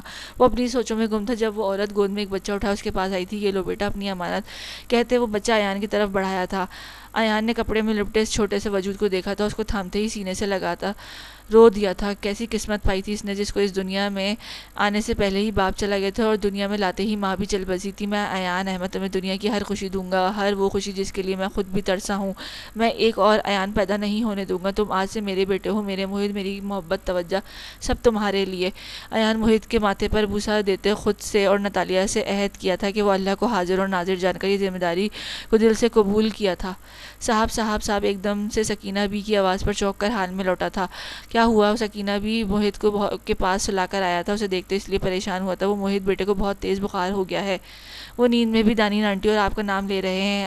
ایان سنتے ہی تیزی سے اندر کی جانب بھاگا تھا۔ موہت بابا کی جان آنکھیں کھولو۔ ایان نے موہت کو پیار کرتے پکارا تھا مگر وہ نیم بے ہوشی کی حالت میں تھا۔ ایان ساری رات موہت کی دیکھ بھال کرتا رہا تھا مگر اس کا بخار کم ہونے کا نام نہیں لے رہا تھا۔ دانین، میں آپ کو اس کے لیے کبھی معاف نہیں کروں گا۔ صبح تک بھی جب موہت کی وہی حالت رہی تو مجبوراً ایان نے دانین کو کال کی تھی۔ السلام علیکم، دانین نے فون اٹھاتے بولا تھا۔ وہ بھی ساری رات بے چین رہی تھی اور اب ایان کی کال پر جلدی سے فون اٹھاتے گویا ہوئی تھی۔ وعلیکم السلام، آگے سے بے رخی سے جواب دیا گیا۔ مس دانین، اگر آپ برا نہ مانے تو میرے گھر آ سکتی ہیں؟ جی؟ دانین نے حیرت سے پوچھا تھا۔ موہت کی طبیعت بہت خراب ہے اور رات سے آپ کو یاد کر رہا ہے، آپ بھی ابھی بھی میڈیسن نہیں لے رہا، کیا آپ میرے بیٹے کے لیے کچھ وقت نکال کر آ سکتی ہیں؟ ایان کے لہجے میں موجود سنجیدگی سے بولا تھا۔ کیا ہوا ہے موہت کو؟ دانین کی بےتابی سے پوچھا تھا۔ وہ آپ یہاں آ کر دیکھ لیں، اندازہ ہو جائے گا، ایان بے رخی سے جواب دیا۔ اسے پوچھنا برا لگا تھا۔ جی میں آ رہی۔ آگے سے سنتے ہی کال کاٹ دی گئی تھی۔ ایان نے سرد لہجے میں دانین کو دیکھا تھا مگر وہ سب بھول کر سے موہت کے لیے چلی آئی تھی۔ ایان موہت کو دودھ پلانے کی کوشش کر رہا تھا جب ملازم نے آ کر دانین کی اطلاع دی تھی۔ نہیں، انہیں یہیں بلا لو۔ سکینہ بی ایان کے پاس کھڑی سکینہ بی کو مخاطب ہوتے حکم دیا تھا۔ لو آ گئی آپ کی دانین آنٹی، ایان نے تب کر کہا تھا۔ اسے موہت کا یوں کسی اور کو توجہ دینا شاید جیلس سی ہوئی تھی۔ موہت میری جان، کیا ہوا؟ دانین نے اندر آتے ہی موہت کو دیکھتے پوچھا تھا۔ وہ اس سے وقت بخار میں تپ رہا تھا۔ آپ کل رات کیوں نہیں آئی تھی؟ موہت نے دانین کو دیکھتے گلہ کیا تھا۔ سوری بیٹا، میری طبیعت ٹھیک نہیں تھی۔ ایان جو دانین کے آنے پر وہاں سے جانے لگا تھا ایک دم پلٹ کر دانین کو دیکھا۔ واقعی اس کی آنکھیں بھی سرخ محسوس ہوئی تھیں، جیسے ساری رات روتی رہی وہ اپنی بیماری بھول کر دانین کی فکر کر رہا تھا، جس پر دانین مزید شرمندہ ہوئی تھی۔ سکینہ، ابھی میں اسٹڈی روم میں جا رہا ہوں، اگر ضرورت پڑے بلا لینا۔ جبکہ ایان خود کو اگنور کیے جانے پر اونچی آواز میں سکینہ بی سے مخاطب ہوا تھا مگر ان دونوں میں سے کسی نے بھی اس کی جانب دیکھا تک نہیں تھا۔ وہ مزید تپتے وہاں سے چلا گیا تھا۔ جو بھی تھا وہ دونوں ہی اسی کل کائنات تھے۔ ان کو ایک ساتھ دیکھ کر ایان کے دل میں ایک خواہش جاگی تھی اور اس پر جلدی عمل پیرا ہونے کا سوچتا وہ خود بھی دل سے مسکرایا تھا۔ دانین شام تک موہت کے ساتھ ہی رہی تھی۔ اب موہت کی طبیعت بھی دانین کے آ جانے سے کافی سنبھل گئی تھی، جس پر ایان نے شکر کیا تھا۔ وہ مغرب کی نماز پڑھ کر لوٹا تو دانین کو اپنا بیگ سمیٹتے جاتے دیکھا۔ ڈاکٹر دانین، ایان نے دانین کو جاتے دیکھتے پکارا تھا۔ موہت اب کیسا ہے؟ وہ اب دانین کو ایسے ہی بلاتا تھا۔ اس کو لگا تھا کہ اب ایان اس سے اس کی خیریت پوچھے گا، مگر پوچھا بھی تو اسے اپنے بیٹے کا۔ اس کو دکھ ہوا۔ اس کی غلط فہمی ہوئی تھی کہ شاید ایان کو اس کی یاد ہی آ گئی ہو، مگر اسے مایوسی ہوئی تھی۔ جی ٹھیک ہے، اب سو رہا ہے، دانین نے دوسری طرف دیکھتے جواب دیا۔ وہ اب ایان کے سامنے نظر کتراتی تھی۔ ایک بات یاد رکھیے گا، مجھے میرا بیٹا بہت عزیز ہے، اگر آپ کی وجہ سے اس کی آنکھ میں دوبارہ کبھی ایک آنسو بھی آیا تو میں برداشت نہیں کروں گا۔ ایان نے بے تاثر چہرے لیے بلا کی سنجیدگی میں دانین کو وارن کیا تھا، جس سے وہ مزید خوفزدہ ہوئی تھی۔ اس سے ایان نے ایسے کب بات کی تھی؟ آئی ایم سوری، آج جو بھی ہوا میں جانتی آپ کو میرا موہت کے قریب آنا پسند نہیں، مگر میں بہت کوشش کی اس کو خود سے دور کرنے کی، مگر وہ خود بھی نہیں روک پائی تھی۔ اور آتا بھی کیا ہے آپ کو خود سے دور کرنے کے علاوہ؟ ایان نے دانین کو دیکھتے طنزیہ کہا تھا۔ دانین نے ایان کی بات پر سر اٹھا کر اس کی جانب دیکھا تھا، جو اسے ہی دیکھ نہیں بلکہ گھور رہا تھا۔ دانین نے اپنی پلکوں کو ایک سیکنڈ سے اٹھا کر پھر سے جھکا لیا تھا مگر کہا کچھ بھی نہیں تھا۔ دیکھو دانین، میں آپ کو ہرگز اجازت نہیں دوں گا آپ موہت کو دل کو دکھائیں، ایان سختی سے کہا تھا۔ تبھی شبیر نے دانین کے ڈرائیور کے آنے کی اطلاع دی تھی اور دانین مزید وہاں رکی نہیں تھی۔ گاڑی میں آ کر بیٹھتے سیٹ سے ٹیک لگاتے آنکھیں موند گئی۔ اسے ایان کے سرد رویے سے دکھ ہوا تھا مگر شاید وہ اسی قابل تھی جیسے میں اس کے ساتھ کیا تھا اس کے بعد اس کا یہی ری ایکشن آنا تھا۔ گھر پہنچے تو عالیہ بیگم کو اپنا منتظر پایا تھا۔ آتے ہی پوچھا، بیٹا کیسی ہو موہت؟ عالیہ بیگم نے دیکھتے پوچھا۔ جی ماما، دوائی دے کر سلا کر آئی ہوں، اب بہتر ہے، چلو اچھا ہوا، بن ماں کا بچہ ہے، اللہ صبر دے۔ عالیہ بیگم دعا دیتی اٹھ کھڑی ہوئی تھی۔ کھانا لگاؤں؟ عالیہ بیگم نے صوفے پر گرنے کے انداز میں بیٹھتے دانین کو دیکھتے پوچھا۔ نہیں ماما، بھوک نہیں ہے، دانین نے سیدھا ہو کر بیٹھتے کہا۔ آپ نے کھانا کھا لیا؟ دانین نے ماں کو دیکھتے یاد آنے پر پوچھا۔ جی وہ سعدیہ خالہ آئی تھی نا، ان کے ساتھ کھا لیا تھا۔ گڈ، دانین کہتے ہی اٹھ کر روم میں جانے لگی، جب ایک دم رک کر پلٹی۔ اماں، سعدیہ خالہ جس رشتے کا بول رہی تھی نا انہیں ہاں کر دے، میں شادی کے لیے تیار ہوں، دانین نے عالیہ بیگم کو دیکھتے بولا۔ سچ دانین؟ عالیہ بیگم بیٹی کی رضامندی پر خوش ہو کر پاس جاتی خوشی سے بولی تھی۔ جی، دانین نے بس ایک لفظ کے بولنے پر اکتفا کیا تھا۔ جیتی رہو، خوش رہو، کل ہی بلاتی ہوں انہیں، اور لڑکے کی تصویر تو وہ مجھے دے کر گئی تھی، رکو میں لا کر دکھاتی ہوں۔ عالیہ بیگم اس کو روک کر بولی تھی۔ اس کی سمجھ نہیں آ رہا تھا وہ اپنی خوشی کا اظہار کیسے کریں۔ اس کی ضرورت نہیں ماما، لڑکا آپ نے دیکھ لیا کافی ہے، پر بیٹا پرور کچھ نہیں ماما، مجھے پتہ یقین ہے آپ نے میرے لیے اچھا ہی انتخاب کیا ہوگا۔ دانین عالیہ بیگم کی بات کاٹ کر کہتی اپنے روم میں چلی گئی تھی۔ ایان جب سے اس کی زندگی سے واپس آیا تھا اسے مسلسل اگنور کر رہا تھا، مگر آج دانین کو اس کے لہجے میں اپنے لیے نفرت محسوس ہوئی تھی جو اس سے برداشت نہیں ہو رہی تھی۔ وہ اپنی ہر زیادتی کی معافی مانگنا چاہتی تھی، مگر وہ اسے بتانا تو دور دیکھنا بھی کبھی روادار نہیں تھا۔ دانین کو آج اپنا آپ بہت چھوٹا محسوس ہوا تھا۔ بابا، دانین نے روتے بابا کو پکارا تھا، وہ آج اس سے بہت یاد آ رہے تھے۔ کیسے اس کی آنکھوں کے سامنے مرتضیٰ صاحب نے اپنی جان دی تھی۔ وہ حذیفہ کے دیے زخم اور اپنے بھائی باوج کی بے رخی برداشت نہیں کر سکتے۔ اسی غم میں وہ اپنے جائے حقیقی سے جا ملے تھے۔ دانین کے ہاں کی دیر تھی کہ عالیہ بیگم نے اگلے ہی دن لڑکے والوں کو بلا کر شادی کے لیے ہاں کر دی تھی۔ لڑکے والے شادی سادگی سے اور جتنی جلدی چاہتے تھے، جس پر دانین اور عالیہ بیگم کو کوئی اعتراض نہیں تھا۔ وہ بھی سادگی پسند تھی، لڑکے کی ماں باپ نہیں تھے، اس لیے اس کا رشتہ لے کر اس کی ابو بولی ماں سعدیہ اس کا رشتہ لے کر آئی تھی۔ آج دانین کی شادی تھی، مگر اسے نہ تو کوئی خوشی تھی نہ غم۔ وہ بس اب ایان اور موہت کی خوشی کے لیے یہ سب کر رہی تھی۔ ایان اگر اس سے نفرت کرتا تھا تو وہ بھی اس کے آگے اپنی محبت کی بھیک نہیں مانگے گی۔ بے شک اس نے جو ایان کے ساتھ کیا اس کا لہجہ ضرور سخت تھا، مگر وہ اس نے دل سے نہیں کیا تھا۔ اگر وہ اس وقت وہ سب نہ کرتی تو ایان کبھی بھی اس کا پیچھا نہیں چھوڑتا، اور وہ اپنی رسوائی سے ڈرتی تھی۔ جس عزت کے داغدار ہونے کے ڈر سے اس نے خود سے دور کیا تھا، وہ پتہ نہیں تھا کہ وہی اس کی عزت بچانے کی وجہ بنے گا۔ میرے اللہ مجھے ہمت دے، تو جانتا ہے نا، مجھے معاف کر دے اللہ، میں نے تیرے بندے کا دل دکھایا تھا، شاید اسی کی سزا ہے کہ میں اپنی ساری زندگی محبت کو ترسوں گی۔ پتہ نہیں، مجھے نہیں پتہ مجھے کب اور کیسے ایان سے اتنی محبت ہو گئی۔ میں آج تک اس امید پر خود کو زندہ رکھا کہ وہ لوٹ آئے گا، وہ آیا بھی، مگر اس کی زندگی میں میری کوئی جگہ نہیں تھی۔ اللہ مجھے معاف کر دے اور صبر دے، میں اپنی اگلی زندگی میں وفا نبھا سکوں، گالی نہیں بنوں، ورنہ میرے اللہ مجھے میرے ہونے والے شوہر کے لیے باوفا بنا دے۔ وہ رو رو کر اللہ سے فریاد کر رہی تھی جب موہت کمرے میں داخل ہوا۔ دانین نے نظر اٹھا کر دروازے پہ کھڑے موہت کو دیکھا تو حیران رہ گئی۔ یہ موہت اس وقت اس کے گھر میں کیا کر رہا تھا؟ موہت آپ؟ دانین نے موہت کو دیکھتے پوچھا۔ واؤ، آپ تو بہت پیاری ہیں، بالکل میری فیری کی طرح۔ موہت نے آج پہلی بار دانین کو حجاب کے بغیر دیکھا تھا، اوپر سے وہ دلہن بنی ہوئی تھی تو اور بھی پیاری لگ رہی تھی۔ یہاں دانین نے دوبارہ اپنا سوال دہرایا تھا۔ موہت کو اپنے سامنے پا کر وہ واقعی حیران ہوئی تھی۔ ارے آپ نے تو بلایا نہیں تھا شادی پر، مگر میں نے اپنے بابا کو لے کر آ گیا، خود ہی آپ کو دلہن بنے جو دیکھنا تھا۔ بابا بھی آئے ہیں؟ اور دانین کو نیا شوق لگا تھا۔ کیا ایان خود اس کی شادی میں شریک ہونے آیا تھا؟ کیا اسے ذرا بھی فرق نہیں پڑا تھا اس کے اور اس کے علاوہ اور ہونے والی کسی اور کی ہونے والی ہے؟ یہ کیسا امتحان تھا، کیسی آزمائش! اللہ میری مدد فرما، مجھے ثابت قدم رکھنا میرے اللہ۔ دانین کو آج مرتضیٰ صاحب کی بہت کمی محسوس ہوئی تھی۔ کاش وہ آج زندہ ہوتے اور دانین کو اپنی دعاؤں میں رخصت کرتے۔ نکاح خواہ نکاح پڑھا رہا تھا، مگر دانین سن کب رہی تھی۔ عالیہ بیگم نے کندھے ہلا کر دانین کو ہلایا تھا۔ بیٹا، مولوی صاحب آپ کی رضامندی جاننا چاہ رہے ہیں۔ جی قبول ہے، دانین نے کہتے ہی نکاح نامے پر دستخط کیے تھے۔ دانین کی شرط کے مطابق شادی کی تقریب گھر پر رکھی گئی تھی اور اسے دولہا کے ساتھ بٹھانے کے بجائے علیحدہ کمرے میں رسومات ادا کرنے کے بعد رخصت کر دیا گیا تھا۔ وہ عروسی جوڑا پہنے کمرے میں لا کر بٹھا دی گئی تھی۔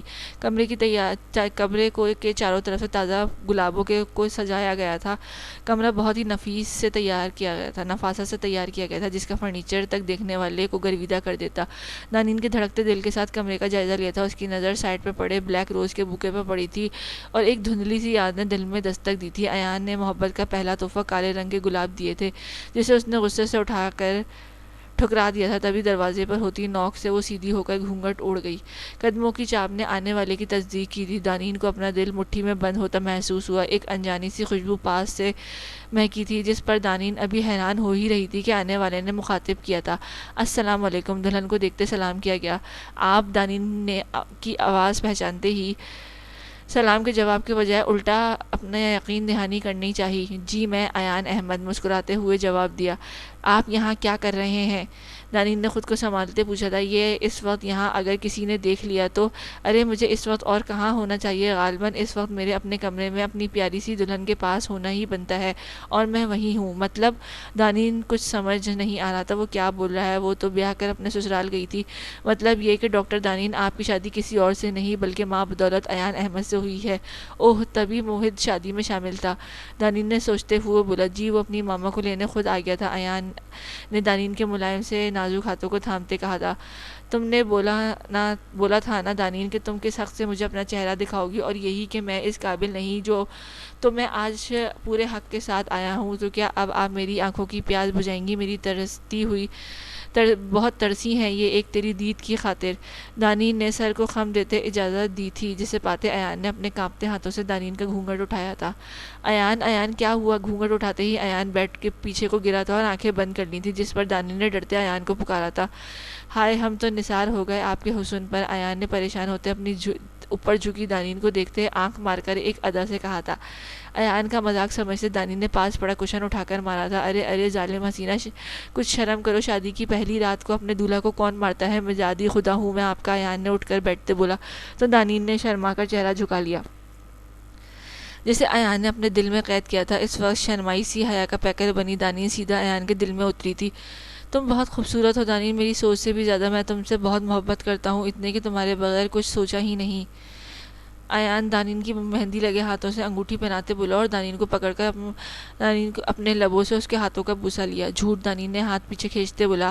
آپ کو آج بھی میری محبت جھوٹی لگتی ہے؟ ایان نے افسوس کرتے کہا۔ مجھے اگنور کیوں کرتے تھے؟ ایک بار بھی بات نہیں کی اور پھر شادی بھی کر لی۔ ہاں میری جان، تم نے مجھے اتنے سال تڑپایا تھا، رلایا تھا، اب اتنا حق تو بنتا تھا نا۔ پھر میں چاہتا تھا تم خود آ کر اپنی محبت کا اقرار کرو، مگر تم نہیں آئی۔ میں یہاں سے جانے سے پہلے تمہاری آنکھوں میں اپنے لیے محبت دیکھ چکا تھا، اور رہی بات شادی کی، تو میں نے شادی نہیں کی۔ موہد نتالیہ اور میجر ارسلان کا بیٹا ہے، جو انہوں نے اپنی دنیا سے جانے سے پہلے میرے سپرد کیا تھا، اور تبھی میں نے اسے اپنا نام دیا تھا، کیونکہ میں ایک اور ایان نہیں پیدا کرنا چاہتا تھا، مگر اسے تمہارے لیے روتا دیکھ کر جان گیا تھا کہ وہ تو دوسرا ایان نکلا جو دانین کے بغیر نہیں رہ سکتا تھا۔